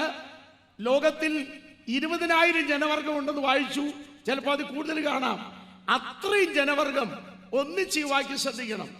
പാമ്പ് സ്ത്രീയോട്, നിങ്ങൾ മരിക്കയില്ല നിശ്ചയം, അത് തിന്നുന്ന നാളിൽ നിങ്ങളുടെ കണ്ണ് തുറക്കും, നിങ്ങൾ നന്മ തിന്മകളെ കുറിച്ച് അറിയുന്നവരായി ദൈവത്തെ പോലെ ആകുകയും ചെയ്യും എന്ന് ദൈവം അറിയുന്നു എന്ന് പറഞ്ഞു. ഇതാണ് അദ്ദേഹം പറഞ്ഞത്. പിശാച് പ്രവചിച്ചതുപോലെ ഈ പ്രവചനം നിറവേറി എന്ന്. എന്നാൽ ഞാൻ ആ ഭാഗം ദയവായിട്ടൊന്ന് വായിച്ചു കേൾപ്പിക്കാൻ ആഗ്രഹിക്കുകയാണ്. നിങ്ങൾ നന്നായി ശ്രദ്ധിക്കുക. ആ വാക്യം KJV-യിൽ എങ്ങനെ എഴുതിയിരിക്കുന്നു, എബ്രായ ഭാഷയിൽ എങ്ങനെ എഴുതിയിരിക്കുന്നു. എബ്രായ ഭാഷ മുഴുവൻ വായിപ്പാൻ എനിക്ക് ഇഷ്ടമുണ്ട്. ഞാൻ എബ്രായ ബൈബിൾ തന്നെ ഇവിടെ കൊണ്ടുവന്നിട്ടുണ്ട്. കാരണം ആരെങ്കിലും വന്ന് ചോദിക്കുകയാണെങ്കിൽ കാണിക്കാം എന്ന് കരുതി അറിയുന്നവരുണ്ടാകുമല്ലോ. അതുകൊണ്ട് ഇവിടെ കൊണ്ടുവന്നിട്ടുണ്ട്. അതിനകത്ത് എഴുതിയിരിക്കുന്നത് പിശാച് പറഞ്ഞ വാക്ക് ജസ്റ്റ് ഒന്ന് ശ്രദ്ധിക്കണം എന്ന് ഓർപ്പിക്കുന്നു. Listen here. എലോഹിം കീ, അത് ഒരുമിച്ച് എഴുതിയിരിക്കുന്ന വാക്കിന്റെ അർത്ഥം നിങ്ങൾ ദേവന്മാരെ പോലെയാകുമെന്ന. സ്തോത്രം. ദേവന്മാരെ പോലെയാകും. Like gods, not like almighty God. അത്യുന്നതനായ ദൈവത്തെ പോലെ ആകും എന്നല്ല, അത്യുന്നതനായ ദൈവത്തെ പോലെ ആയില്ല. കാരണം ദൈവം നിത്യനാണ്, ആദാം മണ്ണിനകത്താണ്. അപ്പൊ അവർ ദൈവത്തെ പോലെ ആയില്ല. ഏത് നിലയിലാണ് ഇവിടെ ദൈവത്തെ പോലെ ആയത് എന്ന് അദ്ദേഹം പറയുന്നുണ്ട്. വായ്മോർ യാഹ്വേ എലോഹിം ഹീൻ ഹ ആദാം ഹയാഖ് ഖദാഖ് മിൻമനു എന്ന വാക്കിന് ഇവിടെ ഉപയോഗിച്ചിരിക്കുന്ന അർത്ഥം ഞാൻ പറയാം. Behold, the man was one of us. Man was one of us. ദൈവം പറയുന്നത് നമ്മെ പോലെ ആയി തീർന്നെന്നല്ല, നമ്മെ പോലെ അവരായിരുന്നു. ഏതിൽ? Praise the Lord. അവർ ഏതില? നശിക്കും മുമ്പ്, മരിക്കും മുമ്പ്. ഞാൻ കഴിഞ്ഞ ദിവസം പറഞ്ഞിരുന്നു, മരണം എന്ന വാക്കിന്റെ അർത്ഥങ്ങൾ അവർ ദൈവത്തിൽ നിന്ന് വേർപെടും മുമ്പ്, നാശം ഭവിക്കും മുമ്പ് അവർ ദൈവത്തെ പോലെ ആയിരുന്നു. നിലയിലും പിശാചിന്റെ പ്രവചനം നിറവേറിയിട്ടില്ല. Praise God. ദൈവം പറഞ്ഞ നിറവേറി. കാരണം അവർ ആയിരുന്നു. ഇപ്പോൾ എന്തായി?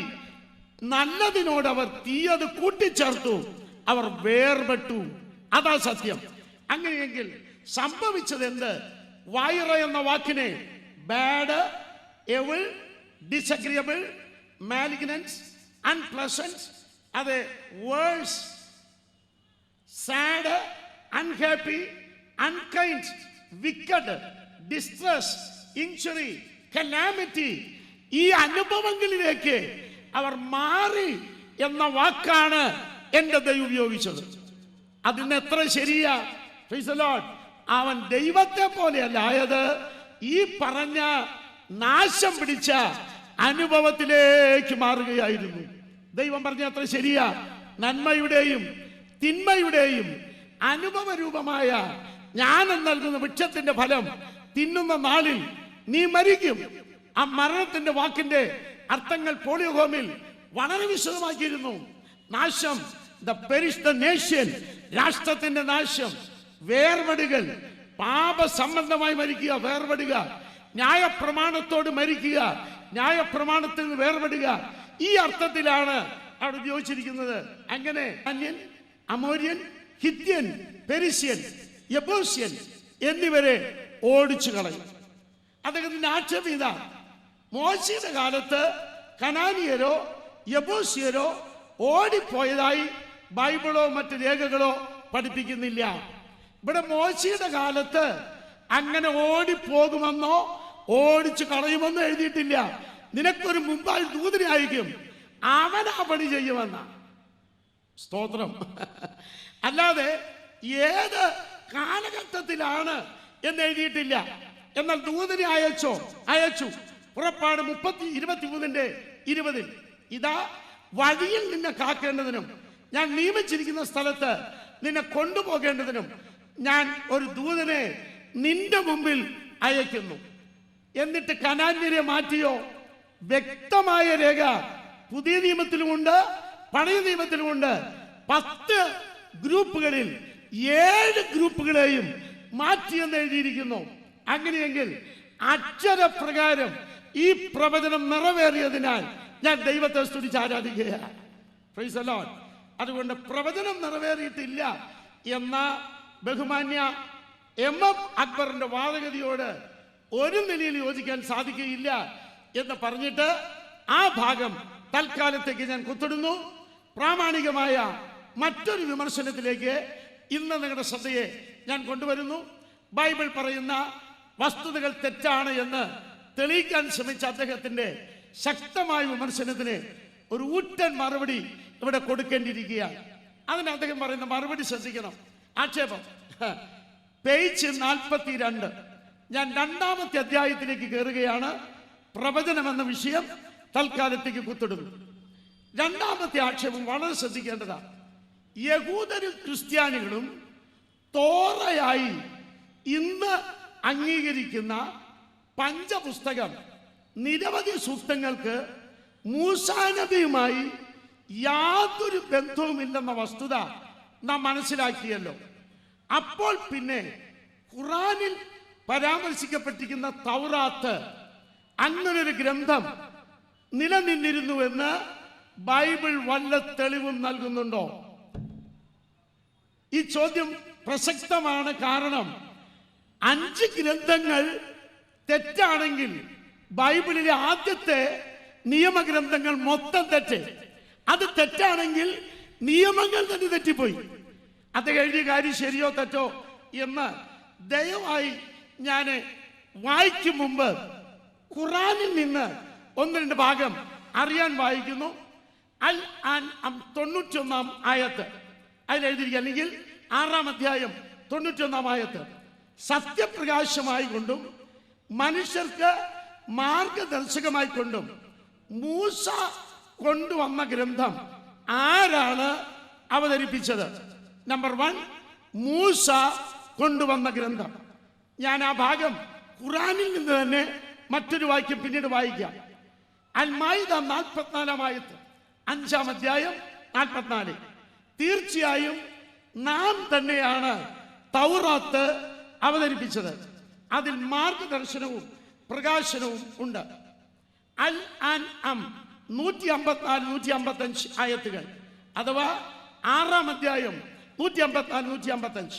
നന്മ ചെയ്തവന് ബ്രാക്കറ്റിൽ അനുഗ്രഹത്തിന്റെ പൂർത്തീകരണമായി എല്ലാ കാര്യത്തിനുമുള്ള വിശദീകരണവും മാർഗദർശനവും കാരുണ്യവുമായി മൂസായ്ക്ക് നാം വേദഗ്രന്ഥം നൽകി.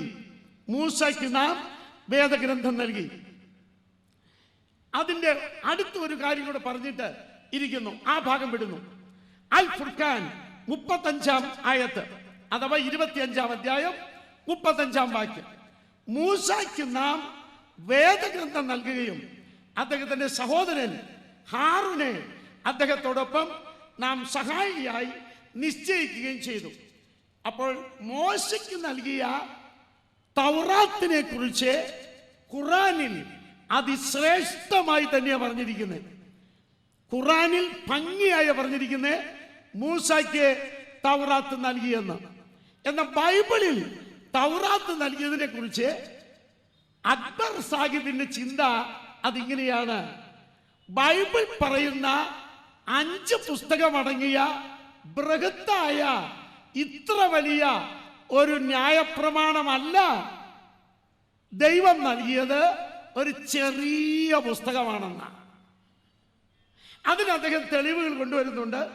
ആ തെളിവുകൾ ശരിയോ തെറ്റോ എന്നറിയാൻ അടിസ്ഥാനപരമായി ചില കാര്യങ്ങൾ ബൈബിളിൽ നിന്ന് ഞാൻ പറയാം. നിങ്ങൾ നന്നായി ശ്രദ്ധിക്കുക. ഒന്ന്, തോറ എന്ന പദം പഴയ നിയമത്തിൽ ആരംഭിക്കുന്നത് ഉൽപ്പത്തി 26:5 അവസാനിക്കുന്നത് മലാക്കി 4:4 219 പ്രാവശ്യം ഈ പദം പഴയ നിയമത്തിൽ ഉപയോഗിച്ചിട്ടുണ്ട്. പുതിയ നിയമത്തിലേക്ക് ഞാൻ പിന്നെ കടക്കാം. എന്നാൽ അദ്ദേഹം ചിന്തിക്കേണ്ട ഒരു കാര്യം, തോറ എന്ന വാക്കുകൊണ്ട് ന്യായപ്രമാണം 10 കൽപ്പന മാത്രമാണോ? ഇതര കൽപ്പനകൾ വേറെ ദൈവം കൊടുത്തിട്ടുണ്ടോ? തോറ എന്ന ന്യായപ്രമാണ ശബ്ദമല്ലാതെ കൽപ്പനകൾ വേറെയുണ്ടോ? ബൈബിൾ പറയുന്നുണ്ട്, ശ്രദ്ധിക്കൂ. ഉൽപ്പത്തി 26:5 കോൾ മൈ വോയിസ്. 2 മിസ്മരത്ത് മൈ ചാർജ്. 3 തൗറാത്ത് മൈ ലോ. 4 ശുക്ര മൈ സ്റ്റാറ്റ്യൂട്ട്സ്. 5 മൈ കമാൻഡ്മെന്റ്സ് മിറ്റ്സ്വ. അപ്പോൾ 5 ഭാഗങ്ങൾ തന്നെ ഒറ്റ വാക്യത്തിലുണ്ടെങ്കിൽ ഈ 5 ചേർത്താൽ എത്ര ബൃഹത്തായ ഗ്രന്ഥമായിരിക്കും അത് ബൈബിൾ വെളിച്ചത്തിൽ. അത് ഞാൻ തെളിയിക്കാൻ ബൈബിളിൽ തന്നെ വാക്യങ്ങൾ കൊണ്ടുവരാം. അതിനു മുൻപ് ന്യായപ്രമാണം എന്ന് ബൈബിൾ പറയുന്ന വാക്ക് 5 ഗ്രന്ഥങ്ങളെ മാത്രമല്ല എന്ന കാര്യം എൻ്റെ കേൾവിക്കാർ ആദ്യമേ അറിയണം. 5 ഗ്രന്ഥത്തിന് വേണ്ടി മാത്രമല്ല ന്യായപ്രമാണം എന്ന വാക്ക് എഴുതിയിരിക്കുന്നത്. ഒത്തിരി പേര് തെറ്റിദ്ധരിച്ചിട്ടുള്ള ഒരു പദമാണത്. തെളിവ് നിങ്ങൾ എഴുതിയെടുക്കണം. മത്തായി 24 ലൂക്കോസ് 24:44-45 വാക്യത്തിൽ യേശു ക്രിസ്തു തന്നെ പഴയ നിയമത്തിലെ 39 പുസ്തകത്തെ 3 തിരിച്ചു. അതിങ്ങനെയാണ്: പ്രൈസ് ദി ലോർഡ്. നോമോ മൗസിയോസ് അഥവാ മോശയുടെ ന്യായപ്രമാണ പുസ്തകം. 2 ടോയ്സ് പ്രൊഫറ്റിയാസ് പ്രവാചക പുസ്തകങ്ങൾ. 3 സാമിയോസ് സങ്കീർത്തനങ്ങൾ. 3 കർത്താവ് തിരിച്ചിട്ട് ആ തിരിച്ച ഭാഗങ്ങൾ 3 ന്യായപ്രമാണമാണ് എന്ന് ബൈബിളിൽ വ്യക്തമായി എഴുതിയിരിക്കുന്നു. Price the lord. Praise the Lord. ഞാൻ പറഞ്ഞ കാര്യം എത്ര പേർ ശ്രദ്ധിച്ചു? 3 ഭാഗവും ന്യായപ്രമാണമാണ്. തെളിവ് 1 കൊരിന്ത്യർ ലേഖനം എടുക്കും മുമ്പ് തന്നെ പഴയ നിയമത്തിലേക്ക് വരുന്നു. യെശയ്യാവ് 28:10-11 ഉദ്ധരിച്ചുകൊണ്ട് കൊരിന്ത്യ ലേഖനം 14:20-21 ന്യായപ്രമാണ പുസ്തകത്തിൽ എഴുതിയിരിക്കുന്നു എന്ന് ഭംഗിയായി പൗലോസ് പറയുന്നുണ്ട്. ആ ന്യായപ്രമാണ പുസ്തകം ഏതാ? യെശയ്യാവിന്റെ പുസ്തകം ന്യായപ്രമാണമാണോ? അതെ. അതിന് തെളിവ് ദാനിയേൽ പറയുന്നുണ്ട്, മറ്റുള്ളവരും പറയുന്നുണ്ട്. കേൾക്കും നിങ്ങൾ. 2 രാജ 17:13 ഞാൻ നിങ്ങളുടെ പിതാക്കന്മാരോട് കൽപ്പിച്ചതും എൻ്റെ ദാസന്മാരായ പ്രവാചകന്മാർ മുഖാന്തരം നിങ്ങൾക്ക് അയച്ചു തന്നതുമായ ന്യായപ്രമാണത്തിനൊത്തത്. Praise the lord. അങ്ങനെയെങ്കിൽ പ്രവാചകന്മാർ നിമിത്തം ന്യായപ്രമാണം തന്നിട്ടുണ്ട്. മോശ നിമിത്തം ന്യായപ്രമാണം തന്നിട്ടുണ്ട്. ദാനിയേലിന്റെ പുസ്തകത്തിൽ നിന്ന് വീണ്ടും 9:10 തന്റെ ദാസന്മാരായ പ്രവാചകന്മാർ മുഖാന്തരം ഞങ്ങളുടെ മുമ്പിൽ വെച്ചിരിക്കുന്ന ന്യായപ്രമാണം. അപ്പോൾ ദാസന്മാർ എന്ന് സിംഗുലർ അല്ല, പ്ലൂരലാണ്. ഒരാൾ മുഖാന്തരമല്ല, അനേകർ മുഖാന്തരം ന്യായപ്രമാണം ദൈവം തന്നിട്ടുണ്ടെങ്കിൽ പഴയ നിയമത്തിൽ 2713 ആജ്ഞകളും 613 കൽപ്പനകളും 10 കൽപ്പനകളും മൊത്തം ന്യായപ്രമാണമാണ് എന്ന് അറിയാതിരുന്ന ബഹുമാനപ്പെട്ട MM അക്ബർ ന്യായപ്രമാണം എന്ന വാക്കുകൊണ്ട് ചെറിയൊരു പുസ്തകമായി കണ്ട കാഴ്ചപ്പാട് പഴയ നിയമത്തെക്കുറിച്ചുള്ള തൻ്റെ അജ്ഞതയായതിൽ, ക്ഷമിക്കണം, ആർക്കും അറിവുകേട് വരാം. ആ കണ്ടതിന്റെ വിമർശനം പറഞ്ഞതേ ഉള്ളൂ, വിമർശന ലഹരിയിൽ. ഇനി അദ്ദേഹം അത് പറയുകയില്ല, അദ്ദേഹം മാക്സിമം അത് മാറ്റും. കാരണം ഇനി പുസ്തകം നോക്കിയിട്ടേ പറയുള്ളൂ. സ്തോത്രം. അദ്ദേഹത്തിന്റെ വിചാരം, അദ്ദേഹം ഈ നാശം പ്രവചിച്ചു കഴിഞ്ഞാൽ 200 കോടി ക്രിസ്ത്യാനികൾ ഇപ്പോൾ ഇടിവെട്ടേറ്റ് മരിക്കുന്ന പോലെയാണ്. മനസ്സിലായി?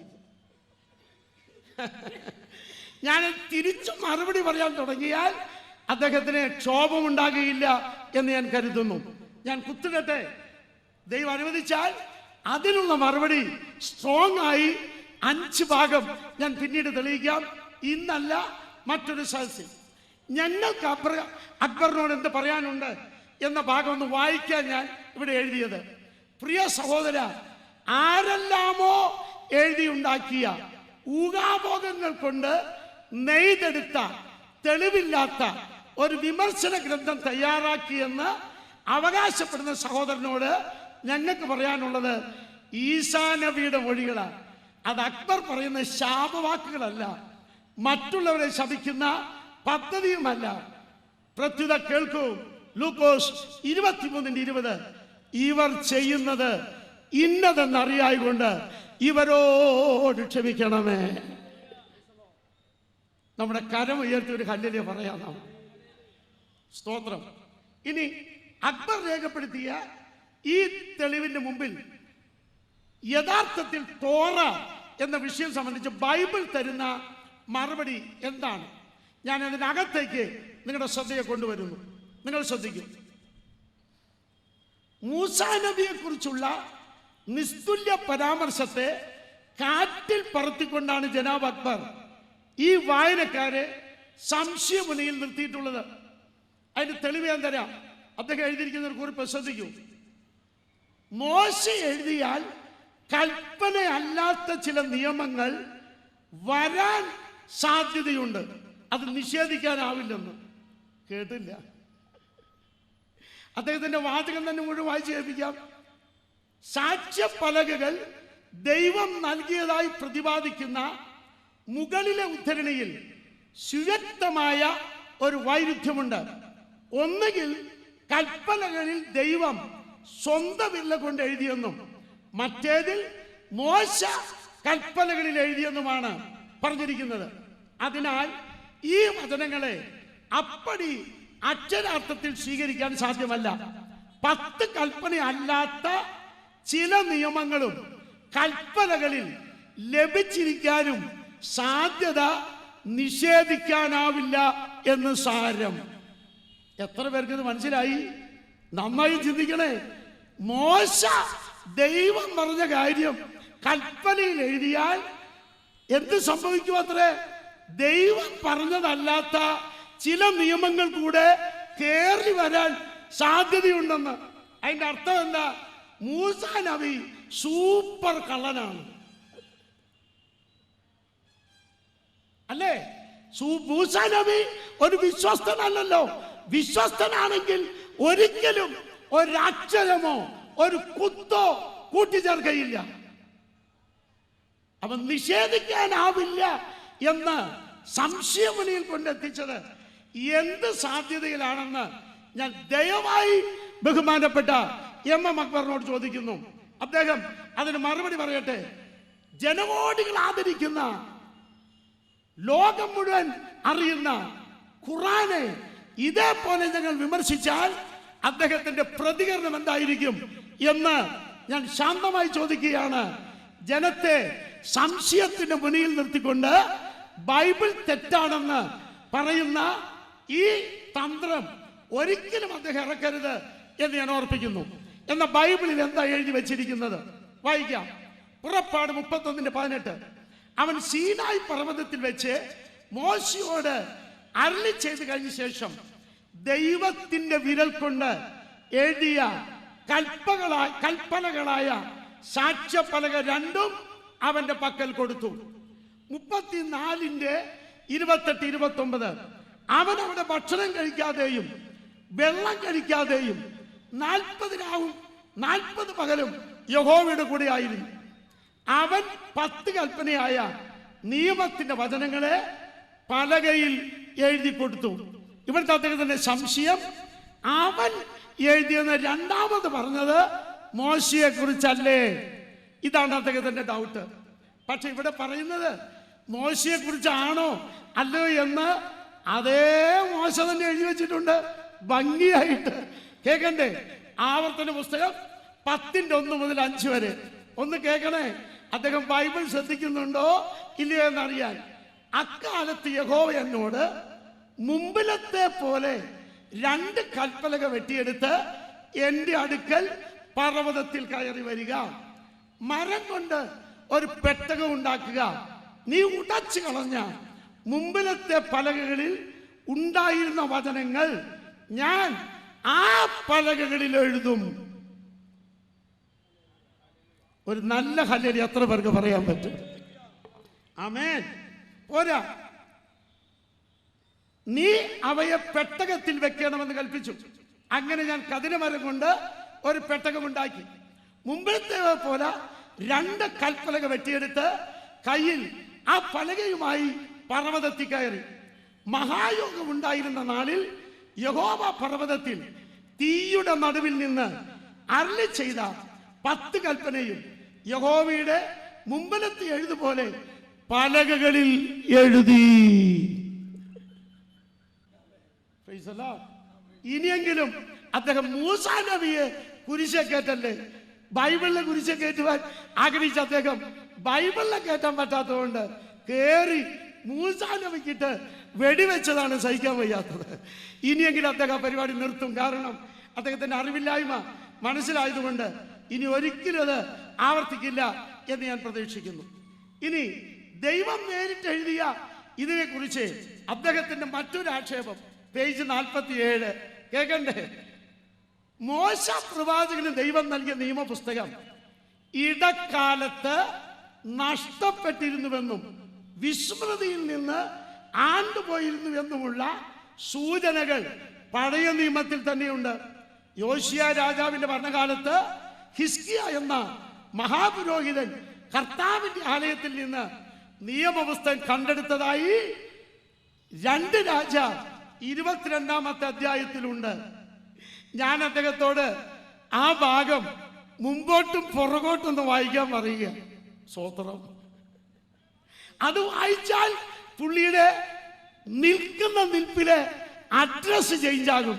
കാരണം അവിടെ എഴുതിയിരിക്കുന്നത് എവിടെ വെച്ച് കണ്ടെത്തിയെന്ന. അതിന്റെ താഴെ എഴുതിയിട്ടുണ്ട് ദ്രവ്യം നീക്കിയപ്പോൾ, പണം നീക്കിയപ്പോൾ ദൈവാലയത്തിൽ വെച്ച് തന്നെ അതിനെ കണ്ടെത്തിയെന്നാണ്. അപ്പോൾ ദൈവാലയത്തിൽ നിന്ന് ഈ ന്യായപ്രമാണ പുസ്തകം നഷ്ടപ്പെട്ടു പോയിട്ടേ ഇല്ല. അതറിയുന്നവർ എത്ര പേരുണ്ട്? ഉറക്കെ ചിന്തിക്കണം. അത് നഷ്ടപ്പെട്ടിട്ടില്ല. നഷ്ടപ്പെട്ടത് എന്ന വാക്കിന് ഞാൻ മാറ്റി ഒരു കാര്യം പറയാം. രാജാക്കന്മാരുടെ കാലത്ത് ആ പുസ്തകം ഉണ്ടായിരുന്നു, നഷ്ടപ്പെട്ടില്ല. ദൈവാലയത്തിൽ തന്നെ ഉണ്ടായിരുന്നു. അതിന് വലിയ കാര്യമുണ്ട്. ദൈവാലയത്തിൽ ഈ പുസ്തകം വെച്ചിരിക്കണമെന്ന് ആവർത്തന പുസ്തകത്തിൽ കൽപ്പിച്ചിരുന്നു. 2, അതിന്റെ ഒരു കോപ്പി രാജാവിന്റെ കൊട്ടാരത്തിൽ വെച്ചിരിക്കണമെന്ന് ആവർത്തനം 17 കൽപ്പിച്ചിരുന്നു. 3, യോശുവയോട് പറഞ്ഞു, ന്യായപ്രമാണത്തിന്റെ കൽപ്പനകൾ നീ പാറയിൽ കൊത്തിവെച്ചിരിക്കണം. അങ്ങനെ 3 സ്ഥലത്ത് ഇത് സൂക്ഷിച്ചിരിക്കെ അദ്ദേഹം നഷ്ടപ്പെട്ടു എന്ന് പറയുന്ന ബോധം തൻ്റെ ജീവിതത്തിലെ നഷ്ടബോധം കൊണ്ടായിരിക്കും. ആ കഷ്ടം മാറട്ടെ ഇഷ്ടനായ ക്രിസ്തുവിനോട് ഒട്ടി നിൽക്കാനുള്ള ഹൃദയം അദ്ദേഹത്തിന് ഉണ്ടാകട്ടെ. അദ്ദേഹം എൻ്റെ കൂടെ പ്രസംഗിക്കാൻ വരും എന്ന ഉറപ്പ് എനിക്കുണ്ട്. അടുത്തത് യഹോശാഫാത്തിന്റെ കാലത്ത് 2 വൃത്താന്തം 17:9 അവിടെ ഉണ്ടായിരുന്നു. എങ്കിൽ നിങ്ങൾ എല്ലാവരും ശ്രദ്ധിക്കേ, രാജ്യം വിഭജിച്ച് ഇവർ പ്രവാസികളായി പോകുന്ന കാലത്തും ഈ പുസ്തകങ്ങൾ നിലവിലുണ്ടായിരുന്നു. പിന്നെ ആ പുസ്തകം നഷ്ടപ്പെട്ടുവോ? തെളിവ്, പ്രവാസ ശേഷം ആ പുസ്തകം ഉണ്ടായിരുന്നോ എന്നാണ് എൻ്റെ ചോദ്യം. നോക്ക് നിങ്ങൾ, എസ്രാ 7:21 വ്യക്തമായി അർത്ഥകശേഷ്ട രാജാവ് തന്നെ കൽപ്പന കൊടുക്കുക, സ്വർഗത്തിലെ ദൈവത്തിന്റെ ന്യായപ്രമാണത്തിൽ ശാസ്ത്രിയായ എസ്രാ. അപ്പോൾ അന്ന് ആ പുസ്തകം ഉണ്ടായിരുന്നു, അന്ന് ആ പുസ്തകം നഷ്ടപ്പെട്ടിട്ടില്ല. അവൻ അതിന്റെ ശാസ്ത്രീയമാണ്. പോരാ, നഷ്ടപ്പെട്ടിട്ടില്ല എന്നതിന്റെ അടുത്ത തെളിവ് അതിന്റെ 7-ാം അധ്യായം 6-ാം വാക്യത്തിലുണ്ട്. എസ്രാ മടങ്ങി വന്ന് വർഷങ്ങൾ കഴിഞ്ഞ്, ഏതാണ്ട് 90 വർഷം കഴിഞ്ഞ് നെഹെമ്യാവ് മടങ്ങി വരികയാണ്. അന്ന് ആ പുസ്തകം ഉണ്ടായിരുന്നു. 8:2, 14, 18, 9:3, 10:23. എങ്കിൽ 13:3 ഈ കാലത്തും അത് നഷ്ടപ്പെട്ടിട്ടില്ല. പിന്നെ എൻ്റെ സ്നേഹിത, പ്രവാസത്തിൽ നഷ്ടപ്പെട്ടിട്ടില്ലെങ്കിൽ ന്യായപ്രമാണ കാലത്ത് ഇത് നഷ്ടപ്പെട്ടു എന്ന സൂചനയുണ്ട് എന്ന് പറയാൻ മുതിരുന്ന ബഹുമാനപ്പെട്ട MM അക്ബറിന് ഏത് രേഖയാ കിട്ടിയത് എന്ന് അദ്ദേഹം പറയട്ടെ. Price the Lord. ഒരിക്കലും കിട്ടിയിട്ടില്ല. ഇനി യേശു ക്രിസ്തുവിന്റെ കാലത്ത് ഈ പുസ്തകം ഉണ്ടായിരുന്നു. വ്യക്തമായി തെളിവ് കർത്താവ് തന്നെ പറയുന്നു. മത്തായി 5:17, 12:5 പുറപ്പാടിൽ ഉദ്ധരിച്ചുകൊണ്ട് യേശു അത് പറയുന്നുണ്ട്. ആ കാലത്ത് യേശു തന്നെ ന്യായപ്രമാണത്തിൽ നിന്ന് വായിച്ചു എന്നെഴുതിയിരിക്കെ നിശ്ചയമായും യേശുവിന്റെ കാലത്തും അത് നഷ്ടപ്പെട്ടിട്ടില്ല. പോരാ, അപ്പോസ്തലന്മാരുടെ കാലത്ത് നഷ്ടപ്പെട്ടോ? അപ്പോസ്തല പ്രവൃത്തി 13:27, 13:27, 15:21 യെരൂശലേം നിവാസികളും അവരുടെ പ്രമാണികളും അവനെയോ ശബത്ത് തോറും വായിച്ചു വരുന്ന. അപ്പോൾ ശബത്ത് തോറും അവർ വായിച്ചുകൊണ്ടിരിക്കുകയാണത്. നഷ്ടപ്പെട്ടിട്ടില്ല. എനിക്ക് ഏറ്റവും ഇഷ്ടമായി തോന്നിയത് എൻ്റെ യേശുവിന്റെ കാലത്ത് നഷ്ടപ്പെട്ടിട്ടില്ല, അപ്പോസ്തലന്മാരുടെ കാലത്ത് നഷ്ടപ്പെട്ടിട്ടില്ല. അതിനേക്കാൾ രസം അറിയണ്ടേ, ബഹുമാന്യ മുഹമ്മദ് നബിയുടെ കാലത്തും നഷ്ടപ്പെട്ടിട്ടില്ല. അറിയണ്ട കേസ് കേൾക്കൂ. സൂറ 5:43, അൽ-മാഇദ 43-ാം ആയത്ത് അത് എഴുതിയിരിക്കുന്നത് ഇങ്ങനെയാ: എന്നാൽ അവരെങ്ങനെ നിന്നെ വിധികർത്താക്കും? അവരുടെ വശം, അവരുടെ കൈവശം തൗറാത്തുണ്ട്, അതിൽ ദൈവിക നിയമങ്ങളുണ്ട്. എന്നിട്ടും അതിൽ നിന്ന് സ്വയം പിന്തിരിഞ്ഞവരാണവർ. അവർ വിശ്വാസികളെ അല്ല. 2 6:20 നാം വേദഗ്രന്ഥം നൽകിയിട്ടുള്ളവർ സ്വന്തം മക്കളെ അറിയുന്നത് പോലെ അത് അറിയുന്നുണ്ട്. അപ്പോൾ യഹൂദന്മാരുടെ കയ്യിൽ ഈ തൗറാത്ത് മുഹമ്മദ് നബിയുടെ കാലത്ത് പോലും ഉണ്ടായിരുന്നു എന്ന് മുഹമ്മദ് നബി എഴുതി വച്ചിരിക്കെ ആ നബിയുടെ വാചകമെങ്കിലും ഒന്ന് ശ്രദ്ധിച്ചിരുന്നെങ്കിൽ ബഹുമാന്യ MM അക്ബർ ഇത്തരം ശുദ്ധ അബദ്ധങ്ങൾ വെളിപ്പെടുത്തുമോ? Price the Lord. ഇവിടെ ഇരിക്കുന്ന എല്ലാവരും അറിയണം, ഈ പുസ്തകം നഷ്ടപ്പെടാത്തൊരു പുസ്തകമാണ്. അതിന്റെ 25,000 കോപ്പി എങ്കിലും ഇന്ന് കയ്യെഴുത്ത് കോപ്പിയായി നിലവിലുള്ളതിനാൽ നമ്മുടെ കരമുയർത്തി ഒരു നല്ല ഹല്ലേലൂയ പറയാം. എൻ്റെ തമ്പുരാൻ ആ പുസ്തകം സൂക്ഷിച്ചതിനാൽ ഞാൻ ദൈവത്തെ സ്തുതിക്കുകയാണ്. Praise the Lord. അപ്പോൾ തന്നെ ജെറി തോമസ് അവർ ഉദ്ധരിച്ച സഹീഹ് ബുഖാരി വോളിയം 6 പേജ് 479 ഞാനിവിടെ ടൈപ്പ് ചെയ്ത് വെച്ചിട്ടുണ്ട്. എല്ലാ മുസ്ലിം സംസ്ഥാനങ്ങളിലേക്കും അതിൻ്റെ ഓരോ കോപ്പി വീതം ഉസ്മാൻ കൊടുത്തയച്ചു. പിന്നീട് നിലവിലുള്ള ഖുറാന്റെ മറ്റെല്ലാ കയ്യെഴുത്ത് പ്രതികളും കത്തിച്ച് കളയുവാനും അദ്ദേഹം കൽപ്പന കൊടുത്തു. ചിന്താർഹമായൊരു ചോദ്യം ഇവിടെയുണ്ട്. Praise God. ഖുറാന്റെ കയ്യെഴുത്ത് പ്രതികൾ കത്തിച്ച് കളഞ്ഞത്രേ. അപ്പൊ ഖുർആന്റെ കയ്യെഴുത്ത് പ്രതികൾ കത്തിക്കാമോ? ഞാനല്ല എഴുതിയിരിക്കുന്നത്, സഹീഹ് ബുഖാരി എഴുതിയിരിക്കുക. ആ സഹീഹ് ബുഖാരിയുടെ കുറിപ്പ് നിഷേധിക്കുന്നുണ്ടോ നിങ്ങൾ? നിഷേധിക്കുന്നില്ലെങ്കിൽ ഉറക്കെ ചിന്തിക്കണം. വേദപുസ്തകത്തിലെ 66 ഗ്രന്ഥങ്ങളിലെ ഒരൊറ്റ കയ്യെഴുത്ത് പ്രതികളും സത്യക്രിസ്ത്യാനികളായ ആരും കത്തിച്ച് കളഞ്ഞിട്ടില്ല. അവർ കയ്യെഴുത്ത് പ്രതികളെ ബഹുമാനിക്കുക. അതുകൊണ്ട് ഈ വിമർശനോട് നിർത്തിയിട്ട് ഞാൻ പറയട്ടെ, ബൈബിൾ ഇതുവരെ നഷ്ടപ്പെട്ടിട്ടില്ല. നഷ്ടപ്പെടാത്തൊരു ബൈബിൾ ദൈവം നമുക്ക് തന്നതിനാൽ, അതിന്റെ ഒറിജിൻ ദൈവം നമ്മുടെ കയ്യിൽ ഏൽപ്പിച്ചതിനാൽ സന്തോഷമുള്ളവർ ആ കരമുയർത്തി ഒരു നല്ല ഹല്ലേലൂയ പറഞ്ഞാട്ടെ.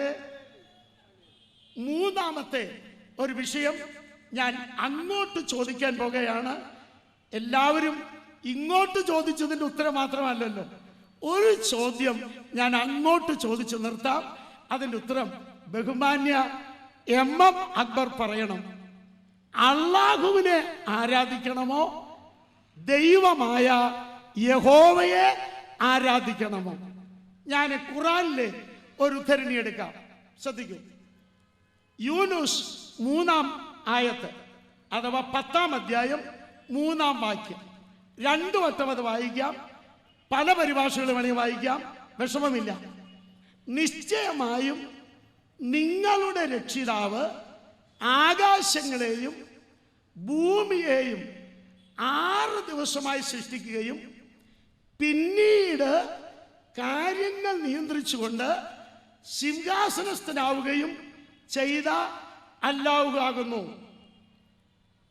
ഇനി അടുത്ത പരിഭാഷ, തീർച്ചയായും നിങ്ങളുടെ രക്ഷിതാവ് ആകാശവും ഭൂമിയും 6 ദിവസങ്ങളിലായി സൃഷ്ടിക്കുകയും പിന്നീട് കാര്യങ്ങൾ നിയന്ത്രിച്ചുകൊണ്ട് സിംഹാസനസ്ഥനാവുകയും ചെയ്ത അല്ലാഹുവാകുന്നു. അവന്റെ അനുവാദത്തിന് ശേഷമല്ലാതെ യാതൊരു ശുപാർശക്കാരനും ശുപാർശ നടത്താവുന്നതല്ല. അവനത്രേ നിങ്ങളുടെ രക്ഷിതാവായ അല്ലാഹു. അതിനാൽ അവനെ നിങ്ങൾ ആരാധിക്കുക. അതിനാൽ അവനെ നിങ്ങൾ ആരാധിക്കുക. ഏതിനാൽ എന്ന കാര്യം ഞാൻ ഒന്ന് ഉദ്ധരിക്കാം, ശ്രദ്ധിക്കും. മർമഡൂക്ക് മുഹമ്മദ് പിക്താളിന്റെ തർജ്ജമയും ഞാൻ ഇവിടെ എഴുതി വെച്ചിട്ടുണ്ട്. അത്യാവശ്യക്കാർ വന്നാൽ വായിച്ച് കേൾപ്പിച്ചു കൊടുക്കാൻ. ഞാൻ അതിലെ ഒരു ഭാഗം ഒന്ന് എടുക്കുക. പിന്നീട് കാര്യങ്ങൾ നിയന്ത്രിച്ചുകൊണ്ട് സിംഹാസനസ്ഥനായി. അപ്പൊ അല്ലാഹു 160-ലധികം കോടി മുസ്ലിം സഹോദരന്മാർ ആരാധിക്കുന്ന ദൈവം, വളരെ ബഹുമാനിക്കുന്നു അവർ. അല്ലാഹു എപ്പോഴാണ് സിംഹാസനത്തിൽ കയറിയിരുന്നത്? മറുപടി, സകലതും സൃഷ്ടിച്ച ശേഷം. അപ്പൊ എന്റെ ക്വസ്റ്റ്യൻ, എത്ര ദിവസങ്ങൾ കൊണ്ട് സൃഷ്ടിച്ചത്? 6 ദിവസങ്ങൾ കൊണ്ട്. ഖുർആൻ 74 10-27 വായിച്ചാൽ ദിവസം എന്നതിന് ഒരു വാക്യത്തിൽ എഴുതിയിരിക്കുന്നത് 50,000 വർഷമെന്നാണ്. എങ്കിൽ 3 ലക്ഷം വർഷം കൊണ്ടായിരിക്കണം സൃഷ്ടി നടത്തിയത്. ആ വാക്യം അവരെടുക്കുകയാണെങ്കിൽ അപ്പൊ 3 ലക്ഷം വർഷം കൊണ്ട് സൃഷ്ടി നടത്തിയ ശേഷമാണ് സിംഹാസനത്തിൽ കയറിയിരുന്നത്. അല്ലെങ്കിൽ 6000 കൊല്ലം കൊണ്ട്. കാരണം 1000 വർഷമാണ് ഒരു ദിവസം. നമ്മുടെ ബഹുമാന്യ MM അക്ബർ തന്നെ എഴുതിയിട്ടുണ്ട്, കോടിക്കണക്കിന്റെ വർഷങ്ങൾ കൊണ്ടാണ് ഖഗോളശാസ്ത്രം അനുസരിച്ച് ഈ പ്രപഞ്ചം ഉണ്ടായത്. അപ്പൊ കോടിക്കണക്കിന് വർഷങ്ങൾ എടുക്കേണ്ടി വന്നിട്ടുണ്ട്. എങ്കിൽ അത്രയും കഷ്ടപ്പെട്ട് ഈ പ്രപഞ്ചം ഉണ്ടാക്കിയ ശേഷമാണ് അല്ലാഹു, ബഹുമാനപ്പെട്ട അല്ലാഹു ഇതാ സിംഹാസനസ്ഥനായത് ഖുർആൻ എഴുതിയ വെളിച്ചത്തിൽ. ഞാൻ MM അക്ബറിന്റെ വിമർശന പാടവത്തിൽ നിന്നുകൊണ്ട് അതേ സ്കെയിലിൽ ഒരു ചോദ്യം ചോദിക്കുകയാണ്. ബൈബിളിലെ ദൈവം എപ്പോഴാണ് സിംഹാസനസ്ഥനായത്? Price the Lord. എത്ര വാക്യം വേണം മക്കളെ? നിങ്ങൾ വാക്യങ്ങൾ എഴുതി വെക്കണം. ഇഷ്ടം പോലെ വാക്യമുണ്ട്. തിയോക്രാറ്റിക് കിങ്ഡം എന്ന പുസ്തകത്തിൽ ഞാൻ ഇഷ്ടം പോലെ വാക്യം തിരിച്ചിട്ടുണ്ട്. എഴുത്. സങ്കീർത്തനം 93-3, 90-3, 111-4, 20-6, 45:6, 93:2 ഇഷ്ടം പോലെ വാക്യം നിർത്തിരിച്ചിട്ടുണ്ട്. വായിക്കാൻ നേരമില്ല, പ്രസംഗം നിർത്താൻ സമയമായി. ഒറ്റ ഭാഗം പറയട്ടെ. ഒലാം നിത്യമായ സിംഹാസനമാണത്. നിത്യനായ ദൈവം നിത്യമായ സിംഹാസനത്തിൽ ഇരിക്കുന്നവനാണ്. അവൻ അവിടെ ഇരുന്നു കൊണ്ടാണ് ഈ പ്രപഞ്ചം മുഴുവൻ സൃഷ്ടിച്ചത്. അതുകൊണ്ടൊരു ഹല്ലേലൂയ പറയാം. എങ്കിൽ ചോദിക്കട്ടെ, സൃഷ്ടി നടത്തിയ ശേഷം സിംഹാസനസ്ഥനായ ദൈവത്തെ ആരാധിക്കണമോ, അതോ നിത്യ സിംഹാസനത്തിൽ ഇരിക്കുന്ന നിത്യനായ യഹോവയോ ദൈവത്തെ ആരാധിക്കണമോ? ആരെ ആരാധിക്കണമെന്ന് ഇന്ന് രാത്രി നിങ്ങൾ തീരുമാനിക്കുക. ഞാൻ തീരുമാനിച്ചു. നിത്യനായ നിത്യ സിംഹാസനത്തിൽ ഇരിക്കുന്ന, സിംഹാസനത്തിൽ സൃഷ്ടിച്ച എൻ്റെ രക്ഷിതാവായ എൻ്റെ ദൈവത്തെ ശരിക്കും ആരാധിക്കണം. അങ്ങനെ ആഗ്രഹമുള്ളവർ ആ കരമുയർത്തി ദൈവത്തിനൊരു മഹത്വം കൊടുത്താട്ടെ. ഒരു പ്രാവശ്യം കരമുയർത്തി ശക്തമായൊരു ഹല്ലേലൂയ പറയാം. ഒരു തെറ്റുമില്ല, നമ്മളൊരു ഹല്ലേലൂയ പറയുന്നത് കൊണ്ട് സന്തോഷത്തോടൊരു ഹല്ലേലൂയ പറഞ്ഞാട്ടെ. Price the Lord. അടുത്തൊരു ഭാഗ്യം ഞാൻ ചോദിക്കും മുമ്പ് ചെറിയൊരു കാര്യം നിങ്ങളുടെ ഹൃദയത്തിൽ കൊണ്ടുവരട്ടെ. അക്ബർ സാഹിബിന്റെ എഴുത്തിൽ നിന്ന് തന്നെ അദ്ദേഹം പറയുന്നു, ഖുർആൻ വെളിപ്പെടുത്തുന്ന അല്ലാഹു വാസ്തവത്തിൽ കോടിക്കണക്കിന് വർഷങ്ങൾ കൊണ്ടാണ് സൃഷ്ടിച്ചത് എന്ന ചിന്ത ആധുനിക ശാസ്ത്രത്തിന്റെ വെളിച്ചത്തിലും ഖുർആന്റെ ഭൂമികയിലും എന്ന് പലവട്ടം ഉരുവിട്ടതിനാൽ ആ അടിസ്ഥാന പ്രകാരം ഞങ്ങൾക്ക് പറയാനുണ്ട്. ശരിയെങ്കിൽ ഇവിടെ ഇരിക്കുന്ന എല്ലാവരും ശ്രദ്ധിക്കൂ. സൃഷ്ടി നടത്തിയതും ഞാൻ കഴിഞ്ഞ പ്രാവശ്യം തെളിയിച്ചതാ. In the beginning God created heavens and earth. എന്റെ ദൈവം സൃഷ്ടി നടത്തിയത് 3 ലക്ഷം കൊല്ലം കൊണ്ടോ, കോടിക്കണക്കിന് വർഷങ്ങൾ കൊണ്ടോ, 6000 കൊല്ലം കൊണ്ടോ അല്ല. Price the Lord. തുടക്കത്തിൽ തന്നെ സൃഷ്ടിച്ചവനാകയാൽ സന്തോഷത്തോടെ ദൈവത്തെ സ്തുതിക്കാം. ആരെ ആരാധിക്കണമെന്ന് ഞാൻ നിങ്ങളോട് കൃത്യമായി ചോദിക്കുകയാണ്. ആമേൻ. എങ്കിലും ഇവിടെ എന്നെ കേൾക്കുന്ന പ്രിയപ്പെട്ടവരെ, ആരാധിക്കാൻ യോഗ്യൻ ബൈബിൾ വെളിച്ചത്തിൽ, ശാസ്ത്രീയ വെളിച്ചത്തിൽ ബൈബിൾ വെളിപ്പെടുത്തിയ കർത്താവായ യേശുവാകയാൽ നമ്മുടെ കരം ഒന്ന് അടിച്ച് സന്തോഷത്തോടെ പറയാം, ആരാധനയ്ക്ക് അവൻ യോഗ്യനാണ്. കുഞ്ഞാട്, നീ അറുക്കപ്പെട്ടു, നീ യോഗ്യനാണ്.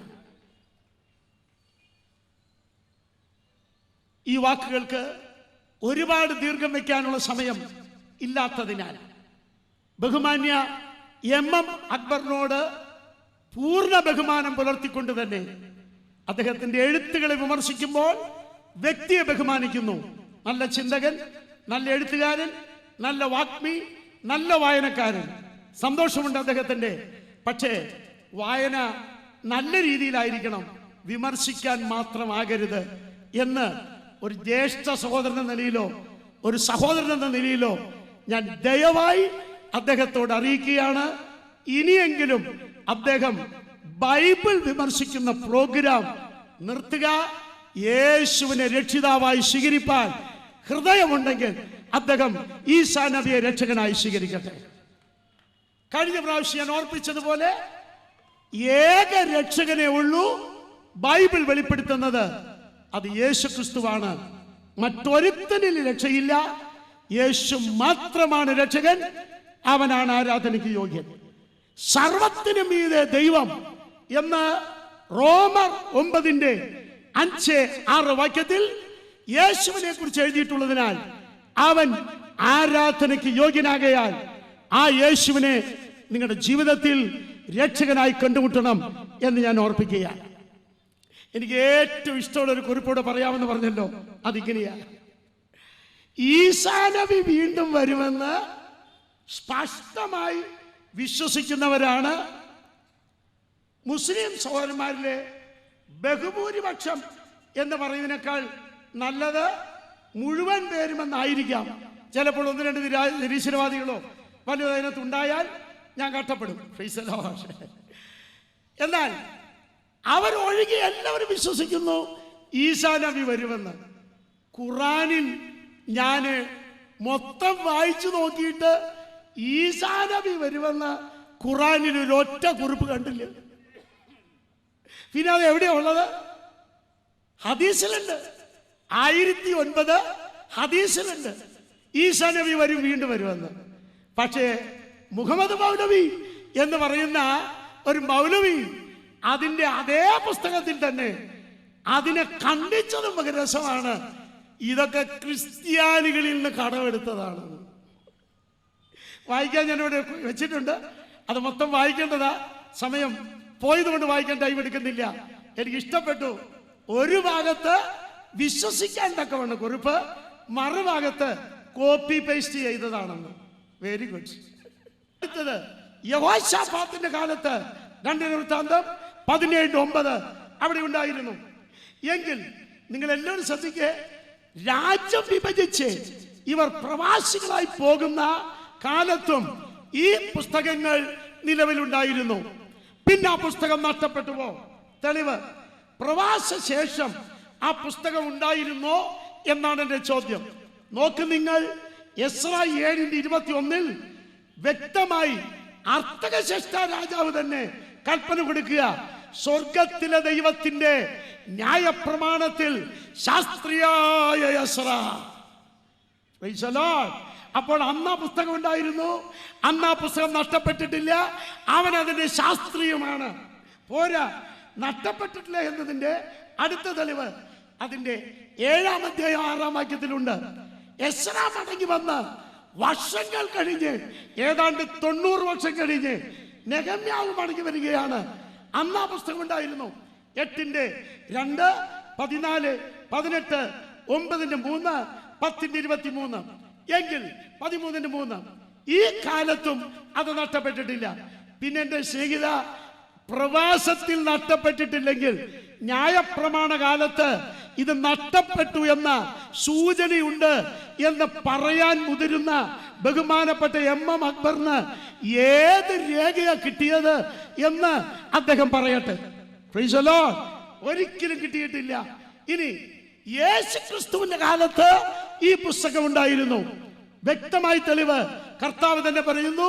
മത്തായി 5:17, 12:5 പുറപ്പാടിൽ ഉദ്ധരിച്ചുകൊണ്ട് യേശു അത് പറയുന്നുണ്ട്. ആ കാലത്ത് യേശു തന്നെ ന്യായപ്രമാണത്തിൽ നിന്ന് വായിച്ചു എന്നെഴുതിയിരിക്കെ നിശ്ചയമായും യേശുവിന്റെ കാലത്തും അത് നഷ്ടപ്പെട്ടിട്ടില്ല. പോരാ, അപ്പോസ്തലന്മാരുടെ കാലത്ത് നഷ്ടപ്പെട്ടോ? അപ്പോസ്തല പ്രവൃത്തി 13:27, 13:27, 15:21 യെരുശലേം നിവാസികളും അവരുടെ പ്രമാണികളും അവനെയോ ശബത്ത് തോറും വായിച്ചു വരുന്ന. അപ്പോൾ ശബത്ത് തോറും അവർ വായിച്ചുകൊണ്ടിരിക്കുകയാണത്. നഷ്ടപ്പെട്ടിട്ടില്ല. എനിക്ക് ഏറ്റവും ഇഷ്ടമായി തോന്നിയത് എൻ്റെ യേശുവിന്റെ കാലത്ത് നഷ്ടപ്പെട്ടിട്ടില്ല, അപ്പോസ്തലന്മാരുടെ കാലത്ത് നഷ്ടപ്പെട്ടിട്ടില്ല. അതിനേക്കാൾ രസം അറിയണ്ടേ, ബഹുമാന്യ മുഹമ്മദ് നബിയുടെ കാലത്തും നഷ്ടപ്പെട്ടിട്ടില്ല. അറിയണ്ട കേസ് കേൾക്കൂ. സൂറ 5:43, അൽ മാഇദ 43-ാം ആയത്ത്. അത് എഴുതിയിരിക്കുന്നത് ഇങ്ങനെയാ: എന്നാൽ അവരെങ്ങനെ നിന്നെ വിധികർത്താക്കും? അവരുടെ വശം, അവരുടെ കൈവശം തൗറാത്തുണ്ട്, അതിൽ ദൈവിക നിയമങ്ങളുണ്ട്. എന്നിട്ടും അതിൽ നിന്ന് സ്വയം പിന്തിരിഞ്ഞവരാണ് അവർ വിശ്വാസികളെ അല്ല. 2 6:20 നാം വേദഗ്രന്ഥം നൽകിയിട്ടുള്ളവർ സ്വന്തം മക്കളെ അറിയുന്നത് പോലെ അത് അറിയുന്നുണ്ട്. അപ്പോൾ യഹൂദന്മാരുടെ കയ്യിൽ ഈ തൗറാത്ത് മുഹമ്മദ് നബിയുടെ കാലത്ത് പോലും ഉണ്ടായിരുന്നു എന്ന് മുഹമ്മദ് നബി എഴുതി വച്ചിരിക്കെ ആ നബിയുടെ വാചകമെങ്കിലും ഒന്ന് ശ്രദ്ധിച്ചിരുന്നെങ്കിൽ ബഹുമാന്യ MM അക്ബർ ഇത്തരം ശുദ്ധ അബദ്ധങ്ങൾ വെളിപ്പെടുത്തുമോ? Price the Lord. ഇവിടെ ഇരിക്കുന്ന എല്ലാവരും അറിയണം, ഈ പുസ്തകം നഷ്ടപ്പെടാത്തൊരു പുസ്തകമാണ്. അതിന്റെ 25,000 കോപ്പി എങ്കിലും ഇന്ന് കയ്യെഴുത്ത് കോപ്പിയായി നിലവിലുള്ളതിനാൽ നമ്മുടെ കരമുയർത്തി ഒരു നല്ല ഹല്ലേലൂയ പറയാം. എൻ്റെ തമ്പുരാൻ ആ പുസ്തകം സൂക്ഷിച്ചതിനാൽ ഞാൻ ദൈവത്തെ സ്തുതിക്കുകയാണ്. Praise the Lord. അപ്പോൾ തന്നെ ജെറി തോമസ് അവർ ഉദ്ധരിച്ച സഹീഹ് ബുഖാരി വോളിയം 6 പേജ് 479 ഞാനിവിടെ ടൈപ്പ് ചെയ്ത് വെച്ചിട്ടുണ്ട്. എല്ലാ മുസ്ലിം സംസ്ഥാനങ്ങളിലേക്കും അതിൻ്റെ ഓരോ കോപ്പി വീതം ഉസ്മാൻ കൊടുത്തയച്ചു. പിന്നീട് നിലവിലുള്ള ഖുറാന്റെ മറ്റെല്ലാ കയ്യെഴുത്ത് പ്രതികളും കത്തിച്ച് കളയുവാനും അദ്ദേഹം കൽപ്പന കൊടുത്തു. ചിന്താർഹമായൊരു ചോദ്യം ഇവിടെയുണ്ട്. Praise God. ഖുറാന്റെ കയ്യെഴുത്ത് പ്രതികൾ കത്തിച്ച് കളഞ്ഞത്രേ. അപ്പൊ ഖുറാന്റെ കയ്യെഴുത്ത് പ്രതികൾ കത്തിക്കാമോ? ഞാനല്ല എഴുതിയിരിക്കുന്നത്, സഹീഹ് ബുഖാരി എഴുതിയിരിക്കുക. ആ സഹീഹ് ബുഖാരിയുടെ കുറിപ്പ് നിഷേധിക്കുന്നുണ്ടോ നിങ്ങൾ? നിഷേധിക്കുന്നില്ലെങ്കിൽ ഉറക്കെ ചിന്തിക്കണം. വേദപുസ്തകത്തിലെ 66 ഗ്രന്ഥങ്ങളിലെ ഒരൊറ്റ കയ്യെഴുത്ത് പ്രതികളും സത്യക്രിസ്ത്യാനികളായ ആരും കത്തിച്ച് കളഞ്ഞിട്ടില്ല. അവർ കയ്യെഴുത്ത് പ്രതികളെ ബഹുമാനിക്കുക. അതുകൊണ്ട് ഈ വിമർശനം നിർത്തിയിട്ട് ഞാൻ പറയട്ടെ, ബൈബിൾ ഇതുവരെ നഷ്ടപ്പെട്ടിട്ടില്ല. നഷ്ടപ്പെടാത്തൊരു ബൈബിൾ ദൈവം നമുക്ക് തന്നതിനാൽ, അതിന്റെ ഒറിജിൻ ദൈവം നമ്മുടെ കയ്യിൽ ഏൽപ്പിച്ചതിനാൽ സന്തോഷമുള്ളവർ ആ കരമുയർത്തി ഒരു നല്ല ഹല്ലേലൂയ പറഞ്ഞാട്ടെ.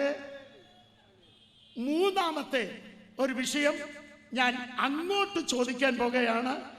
എല്ലാവരും ഇങ്ങോട്ട് ചോദിച്ചതിന്റെ ഉത്തരം മാത്രമല്ലല്ലോ, ഒരു ചോദ്യം ഞാൻ അങ്ങോട്ട് ചോദിച്ചു നിർത്താം. അതിന്റെ ഉത്തരം ബഹുമാന്യ MM അക്ബർ പറയണം. അള്ളാഹുവിനെ ആരാധിക്കണമോ ദൈവമായ യഹോവയെ ആരാധിക്കണമോ? ഞാൻ ഖുറാനിലെ ഒരു ഉദ്ധരണി എടുക്കാം, ശ്രദ്ധിക്കൂ. യൂനുസ് 3-ാം ആയത്ത് അഥവാ 10-ാം അധ്യായം 3-ാം വാക്യം. 2 വട്ടം അത് വായിക്കാം, പല പരിഭാഷകൾ വേണമെങ്കിൽ വായിക്കാം, വിഷമമില്ല. നിശ്ചയമായും നിങ്ങളുടെ രക്ഷിതാവ് ആകാശങ്ങളെയും ഭൂമിയെയും 6 ദിവസമായി സൃഷ്ടിക്കുകയും പിന്നീട് കാര്യങ്ങൾ നിയന്ത്രിച്ചുകൊണ്ട് സിംഹാസനസ്ഥനാവുകയും ചെയ്ത അല്ലാഹുവാകുന്നു. ഇനി അടുത്ത പരിഭാഷ, തീർച്ചയായും നിങ്ങളുടെ രക്ഷിതാവ് ആകാശവും ഭൂമിയും 6 ദിവസങ്ങളിലായി സൃഷ്ടിക്കുകയും പിന്നീട് കാര്യങ്ങൾ നിയന്ത്രിച്ചുകൊണ്ട് സിംഹാസനസ്ഥനാവുകയും ചെയ്ത അല്ലാഹുവാകുന്നു. അവന്റെ അനുവാദത്തിന് ശേഷമല്ലാതെ യാതൊരു ശുപാർശക്കാരനും ശുപാർശ നടത്താവുന്നതല്ല. അവനത്രേ നിങ്ങളുടെ രക്ഷിതാവായ അല്ലാഹു. അതിനാൽ അവനെ നിങ്ങൾ ആരാധിക്കുക. അതിനാൽ അവനെ നിങ്ങൾ ആരാധിക്കുക. ഏതിനാൽ എന്ന കാര്യം ഞാൻ ഒന്ന് ഉദ്ധരിക്കാം, ശ്രദ്ധിക്കും. മർമഡൂക്ക് മുഹമ്മദ് പിക്താളിന്റെ തർജ്ജമയും ഞാൻ ഇവിടെ എഴുതി വെച്ചിട്ടുണ്ട്. അത്യാവശ്യക്കാർ വന്നാൽ വായിച്ച് കേൾപ്പിച്ചു കൊടുക്കാൻ. ഞാൻ അതിലെ ഒരു ഭാഗം ഒന്ന് എടുക്കുക. പിന്നീട് കാര്യങ്ങൾ നിയന്ത്രിച്ചുകൊണ്ട് സിംഹാസനസ്ഥനായി. അപ്പൊ അല്ലാഹു 160-ലധികം കോടി മുസ്ലിം സഹോദരന്മാർ ആരാധിക്കുന്ന ദൈവം, വളരെ ബഹുമാനിക്കുന്നു അവർ.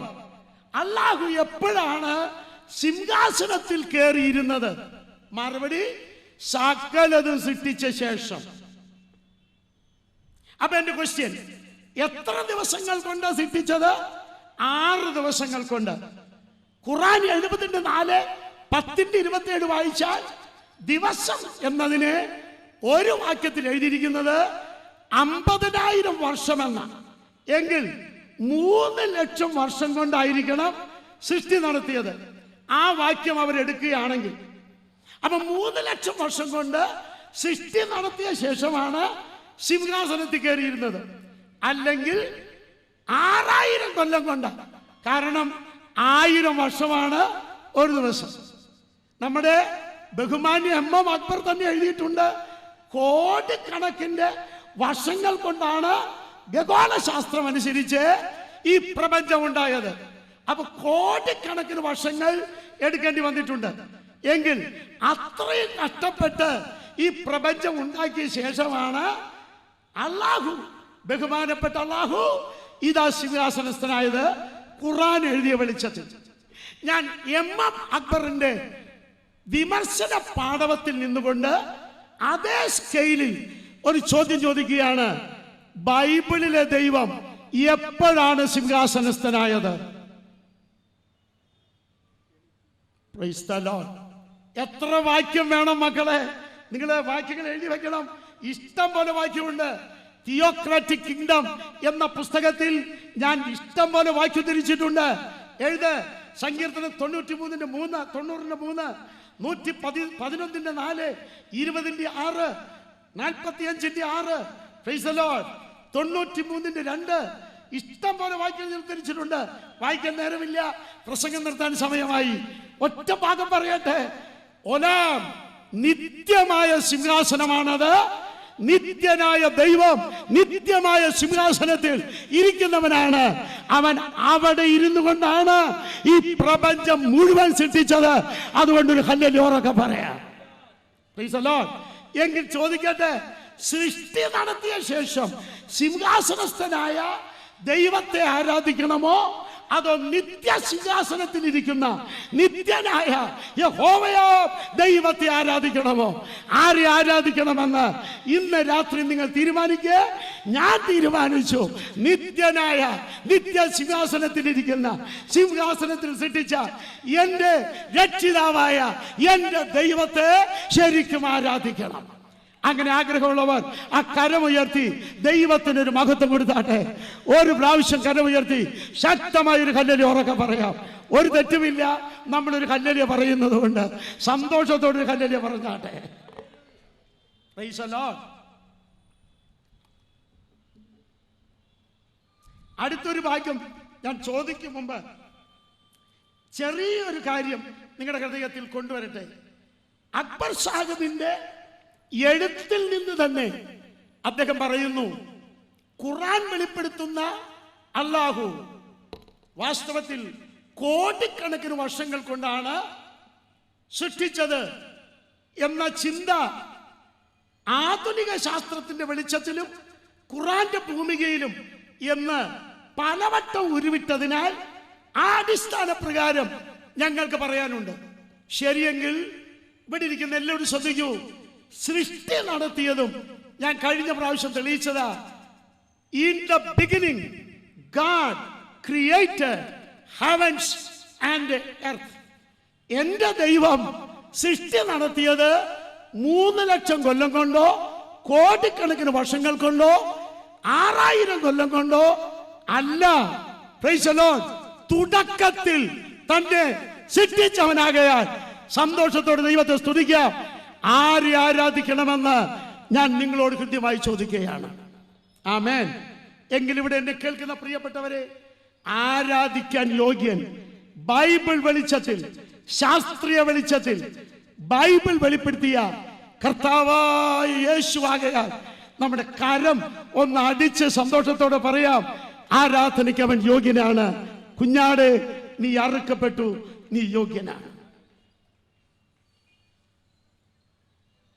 ഈ വാക്കുകൾക്ക് ഒരുപാട് ദീർഘം വയ്ക്കാനുള്ള സമയം ഇല്ലാത്തതിനാൽ ബഹുമാന്യ എം അക്ബറിനോട് പൂർണ്ണ ബഹുമാനം പുലർത്തിക്കൊണ്ട് തന്നെ അദ്ദേഹത്തിന്റെ എഴുത്തുകളെ വിമർശിക്കുമ്പോൾ വ്യക്തിയെ ബഹുമാനിക്കുന്നു. നല്ല ചിന്തകൻ, നല്ല എഴുത്തുകാരൻ, നല്ല വാഗ്മി, നല്ല വായനക്കാരൻ. സന്തോഷമുണ്ട് അദ്ദേഹത്തിന്റെ. പക്ഷേ വായന നല്ല രീതിയിലായിരിക്കണം, വിമർശിക്കാൻ മാത്രമാകരുത് എന്ന് ഒരു ജ്യേഷ്ഠ സഹോദരൻ എന്ന നിലയിലോ ഒരു സഹോദരൻ എന്ന നിലയിലോ ഞാൻ ദയവായി അദ്ദേഹത്തോട് അറിയിക്കുകയാണ്. ഇനിയെങ്കിലും അദ്ദേഹം ബൈബിൾ വിമർശിക്കുന്ന പ്രോഗ്രാം നിർത്തുക. യേശുവിനെ രക്ഷിതാവായി സ്വീകരിപ്പാൻ ഹൃദയമുണ്ടെങ്കിൽ അദ്ദേഹം ഈസാ നബിയെ രക്ഷകനായി സ്വീകരിക്കട്ടെ. കഴിഞ്ഞ പ്രാവശ്യം ഞാൻ ഓർപ്പിച്ചതുപോലെ ഏക രക്ഷകനെ ഉള്ളൂ ബൈബിൾ വെളിപ്പെടുത്തുന്നത്, അത് യേശു ക്രിസ്തുവാണ്. മറ്റൊരുത്തനിൽ രക്ഷയില്ല. യേശു മാത്രമാണ് രക്ഷകൻ. അവനാണ് ആരാധനയ്ക്ക് യോഗ്യൻ. സർവത്തിനും മീതെ ദൈവം എന്ന് റോമർ 9:5-6 വാക്യത്തിൽ യേശുവിനെ കുറിച്ച് എഴുതിയിട്ടുള്ളതിനാൽ അവൻ ആരാധനയ്ക്ക് യോഗ്യനാകയാൽ ആ യേശുവിനെ നിങ്ങളുടെ ജീവിതത്തിൽ രക്ഷകനായി കണ്ടുമുട്ടണം എന്ന് ഞാൻ ഓർപ്പിക്കുകയാണ്. എനിക്ക് ഏറ്റവും ഇഷ്ടമുള്ള ഒരു കുറിപ്പോടെ പറയാമെന്ന് പറഞ്ഞല്ലോ, അതിങ്ങനെയാ. ഈസാ നബി വീണ്ടും വരുമെന്ന് സ്പഷ്ടമായി വിശ്വസിക്കുന്നവരാണ് മുസ്ലിം സഹോദരന്മാരിലെ ബഹുഭൂരിപക്ഷം എന്ന് പറയുന്നതിനേക്കാൾ നല്ലത് മുഴുവൻ പേരുമെന്നായിരിക്കാം. ചിലപ്പോൾ ഒന്ന് രണ്ട് നിരീശ്വരവാദികളോ വല്ലതും അതിനകത്തുണ്ടായാൽ ഞാൻ കഷ്ടപ്പെടും. എന്നാൽ അവരൊഴികെ എല്ലാവരും വിശ്വസിക്കുന്നു ഈസാ നബി വരുമെന്ന്. ഖുറാനിൽ ഞാൻ മൊത്തം വായിച്ചു നോക്കിയിട്ട് ഈസാ നബി വരുമെന്ന് ഖുറാനിൽ ഒരു ഒറ്റ കുറിപ്പ് കണ്ടില്ല. പിന്നെ അത് എവിടെയാ ഉള്ളത്? ഹദീസിലുണ്ട്. 1009 ഹദീസിലുണ്ട് ഈസാ നബി വരും, വീണ്ടും വരുമെന്ന്. പക്ഷേ മുഹമ്മദ് മൗലവി എന്ന് പറയുന്ന ഒരു മൗലവി അതിൻ്റെ അതേ പുസ്തകത്തിൽ തന്നെ അതിനെ ഖണ്ഡിച്ചതും രസമാണ്. ഇതൊക്കെ ക്രിസ്ത്യാനികളിൽ നിന്ന് കടമെടുത്തതാണ്. വായിക്കാൻ ഞാനിവിടെ വെച്ചിട്ടുണ്ട്. അത് മൊത്തം വായിക്കേണ്ടതാ. സമയം പോയതുകൊണ്ട് വായിക്കാൻ ടൈം എടുക്കുന്നില്ല. എനിക്ക് ഇഷ്ടപ്പെട്ടു. ഒരു ഭാഗത്ത് വിശ്വസിക്കാൻ തക്കവണ്ണം കുറിപ്പ്, മറുഭാഗത്ത് കോപ്പി പേസ്റ്റ് ചെയ്തതാണെന്ന്. Very good. 8:30 ഞാൻ കുത്തിടുകയാണ്. ഈ വാക്ക് നിർത്തുമ്പോൾ ഇന്ന് രാത്രി ബൈബിൾ വെളിപ്പെടുത്തിയ ക്രിസ്തു എന്ന രക്ഷകനെ എൻ്റെ ജീവിതത്തിൽ ഞാൻ രക്ഷകനായി സ്വീകരിക്കുന്നു. അവന് വേണ്ടി ഇന്നു മുതൽ എൻ്റെ ജീവിതം ഞാൻ സറണ്ടർ ചെയ്യുകയാണ്. യേശു മതി എൻ്റെ ജീവിതത്തിൽ. യേശു മാത്രം മതി എൻ്റെ ജീവിതത്തിൽ.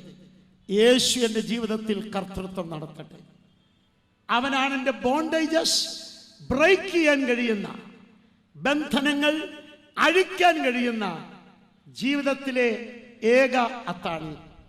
ഹൃദയം ടോസ് ചെയ്യാൻ തക്കവണ്ണം, നിന്റെ ജീവിതത്തെ ഉരുട്ടിക്കളയാൻ തക്കവണ്ണം പിശാച് നിന്റെ ഹൃദയത്തെ തകർത്ത് തരിപ്പണമാക്കാൻ നിനക്ക് നേരെ അറ്റാക്ക് ഇടുമ്പോൾ യേശുവിന്റെ കയ്യിലേക്ക് ജീവിതത്തെ ഏൽപ്പിച്ചു കൊടുത്താൽ നിന്നെ വിടുവിക്കാൻ കഴിയുന്നതും അവന് മാത്രമാകയാൽ ഞാൻ നിന്നെ സ്നേഹത്തിൽ ക്ഷണിക്കുകയാണ്. യേശു നിന്റെ ജീവിതത്തെ ഇന്നും വിടുവിക്കാൻ ഇവിടെ വന്നിട്ടുണ്ട്. 2-3 പേർ എൻ്റെ നാമത്തിൽ കൂടിയാൽ അവരുടെ മധ്യത്തിൽ ആഗതനാകാമെന്ന് പറഞ്ഞ് യേശു ഇവിടെ വന്നിട്ടുള്ളതിനാൽ ഒരു വാക്ക് നീ യേശുവിനോട് പറയൂ. യേശുവേ, അങ്ങ് എൻ്റെ ഹൃദയത്തിൽ രക്ഷകനായി വാഴണമേ. എൻ്റെ പാപത്തോട് ഞാൻ യാത്ര പറയുന്നു. എൻ്റെ യേശുവിനെ രക്ഷകനായി ഞാൻ സ്വീകരിക്കുന്നു. അങ്ങനെ ആരെങ്കിലും ഇന്ന് സ്വീകരിക്കുന്നുണ്ടെങ്കിൽ നിങ്ങളുടെ കരങ്ങളെ ഉയർത്തിപ്പിടിച്ചാട്ടെ. യേശുവിന് വേണ്ടി ജീവിക്കുവാൻ തീരുമാനിക്കുന്ന നിങ്ങൾ ദയവായി നിങ്ങളുടെ കരങ്ങളെ ഉയർത്തിപ്പിടിക്കാം. ആ ഉയർത്തിയ 4 കരങ്ങൾക്കായി ഞാൻ ദൈവത്തെ സ്തുതിക്കുകയാണ്. ഇനി ആരെങ്കിലും ഉണ്ടോ? 5-ാമതൊരു കരം. 6-ാമതൊരു കരം. ഇനി ആരെങ്കിലും ഉണ്ടോ യേശുവിന് വേണ്ടി ജീവിക്കുവാൻ? ഹല്ലേലൂയ. കർത്താവേ, എൻ്റെ ജീവിതം അങ്ങേക്ക് വേണ്ടി സമർപ്പിക്കുകയാണ്. I surrender. I have decided to follow Jesus. I have decided to follow Jesus. I have decided to follow Jesus. No turning back, no turning back, no turning back, no turning back. യേശുവിൻ പിൻപേ പോകാനുറച്ചു, യേശുവിൻ പിൻപേ പോകാനുറച്ചു, യേശുവിൻ പിൻപേ പോകാനുറച്ചു. പിന്മാറാതെ ഞാൻ മാറാതെ, പിന്മാറാതെ ഞാൻ മാറാതെ. ഈ മീറ്റിങ്ങിനെ എന്നെ ക്ഷണിച്ച സാക്ഷി അപ്പോളജറ്റിക്സിന്റെ ബഹുമാന്യ സഹോദരന്മാർ, അതിൻ്റെ മുൻപിൽ നിന്ന് പ്രവർത്തിക്കുന്ന ജെറി തോമസ്, ജോർജ്, അതുപോലെ ഈ ജില്ലയിലുള്ള സഹോദരന്മാർ, ഏവർക്കും പ്രത്യേക സ്നേഹവന്ദനവും വന്ദനവും നന്ദിയും ക്രിസ്തുവിന്റെ നാമത്തിൽ പങ്കുവയ്ക്കുകയാണ്. ആഗതരായ ശബ്ദപരിധിയിൽ കേട്ട എല്ലാവരോടുള്ള നന്ദി ഈ സമയത്ത് ഓർപ്പിക്കുന്നു. ഇന്നലെ ഞാനിവിടെ വെച്ച് ഇതേ സ്റ്റേജിൽ പ്രസംഗിച്ചതാണ്. ഇന്നും ഈ സ്റ്റേജിൽ പ്രസംഗിക്കാൻ ദൈവം തന്ന അവസരത്തിനായി ഞാൻ ദൈവത്തെ വാഴ്ത്തുന്നു. ഇന്നലെ ഏതാണ്ട് 17 പേരോളം യേശുവിനെ കണ്ടെത്തി. ഇന്ന് ഒടുവിൽ ഒരാൾ കൂടെ കരമുയർത്തി 7 പേര് കൂടെ യേശുവിനെ കണ്ടെത്തിയതിനാൽ ഞാൻ ദൈവത്തെ സ്തുതിക്കുകയാണ്. കർത്താവിന്റെ ദാസൻ ജെറി തോമസിനെ ദൈവം ധാരാളമായി അനുഗ്രഹിക്കട്ടെ എന്ന് പ്രാർത്ഥിക്കുന്നു. ബഹുമാന്യ MM അക്ബർ സഹോദരനെയും മുഹമ്മദ് അലി മാസ്റ്ററെയും ബൈബിൾ വിമർശിക്കുന്ന സമസ്ത സ്നേഹിതരെയും ദൈവം അനുഗ്രഹിക്കട്ടെ. അവർക്ക് സുബോധം ദൈവം നൽകട്ടെ. ദൈവവചനത്തിലുള്ള സുബോധമാണ് ഞാൻ പറയുന്നത്. ദൈവവചനത്തിൽ അവരാഴമായ അറിവുള്ളവരായി, രക്ഷിക്കപ്പെട്ടവരായി, സ്നാനപ്പെട്ടവരായി, പരിശുദ്ധാത്മാവുള്ളവരായി ക്രിസ്തുവിന്റെ വരവിങ്കൽ അങ്ങോട്ട് പോകുവാൻ, അക്കരെ പോകുവാൻ അവരെയും നമ്മുടെ കൂട്ടത്തിൽ കാണട്ടെ എന്ന് ആശീർവദിച്ചുകൊണ്ട് തൽക്കാലം ഒരു കുത്തിടുന്നു. ദൈവം നമ്മെ സഹായിക്കണം.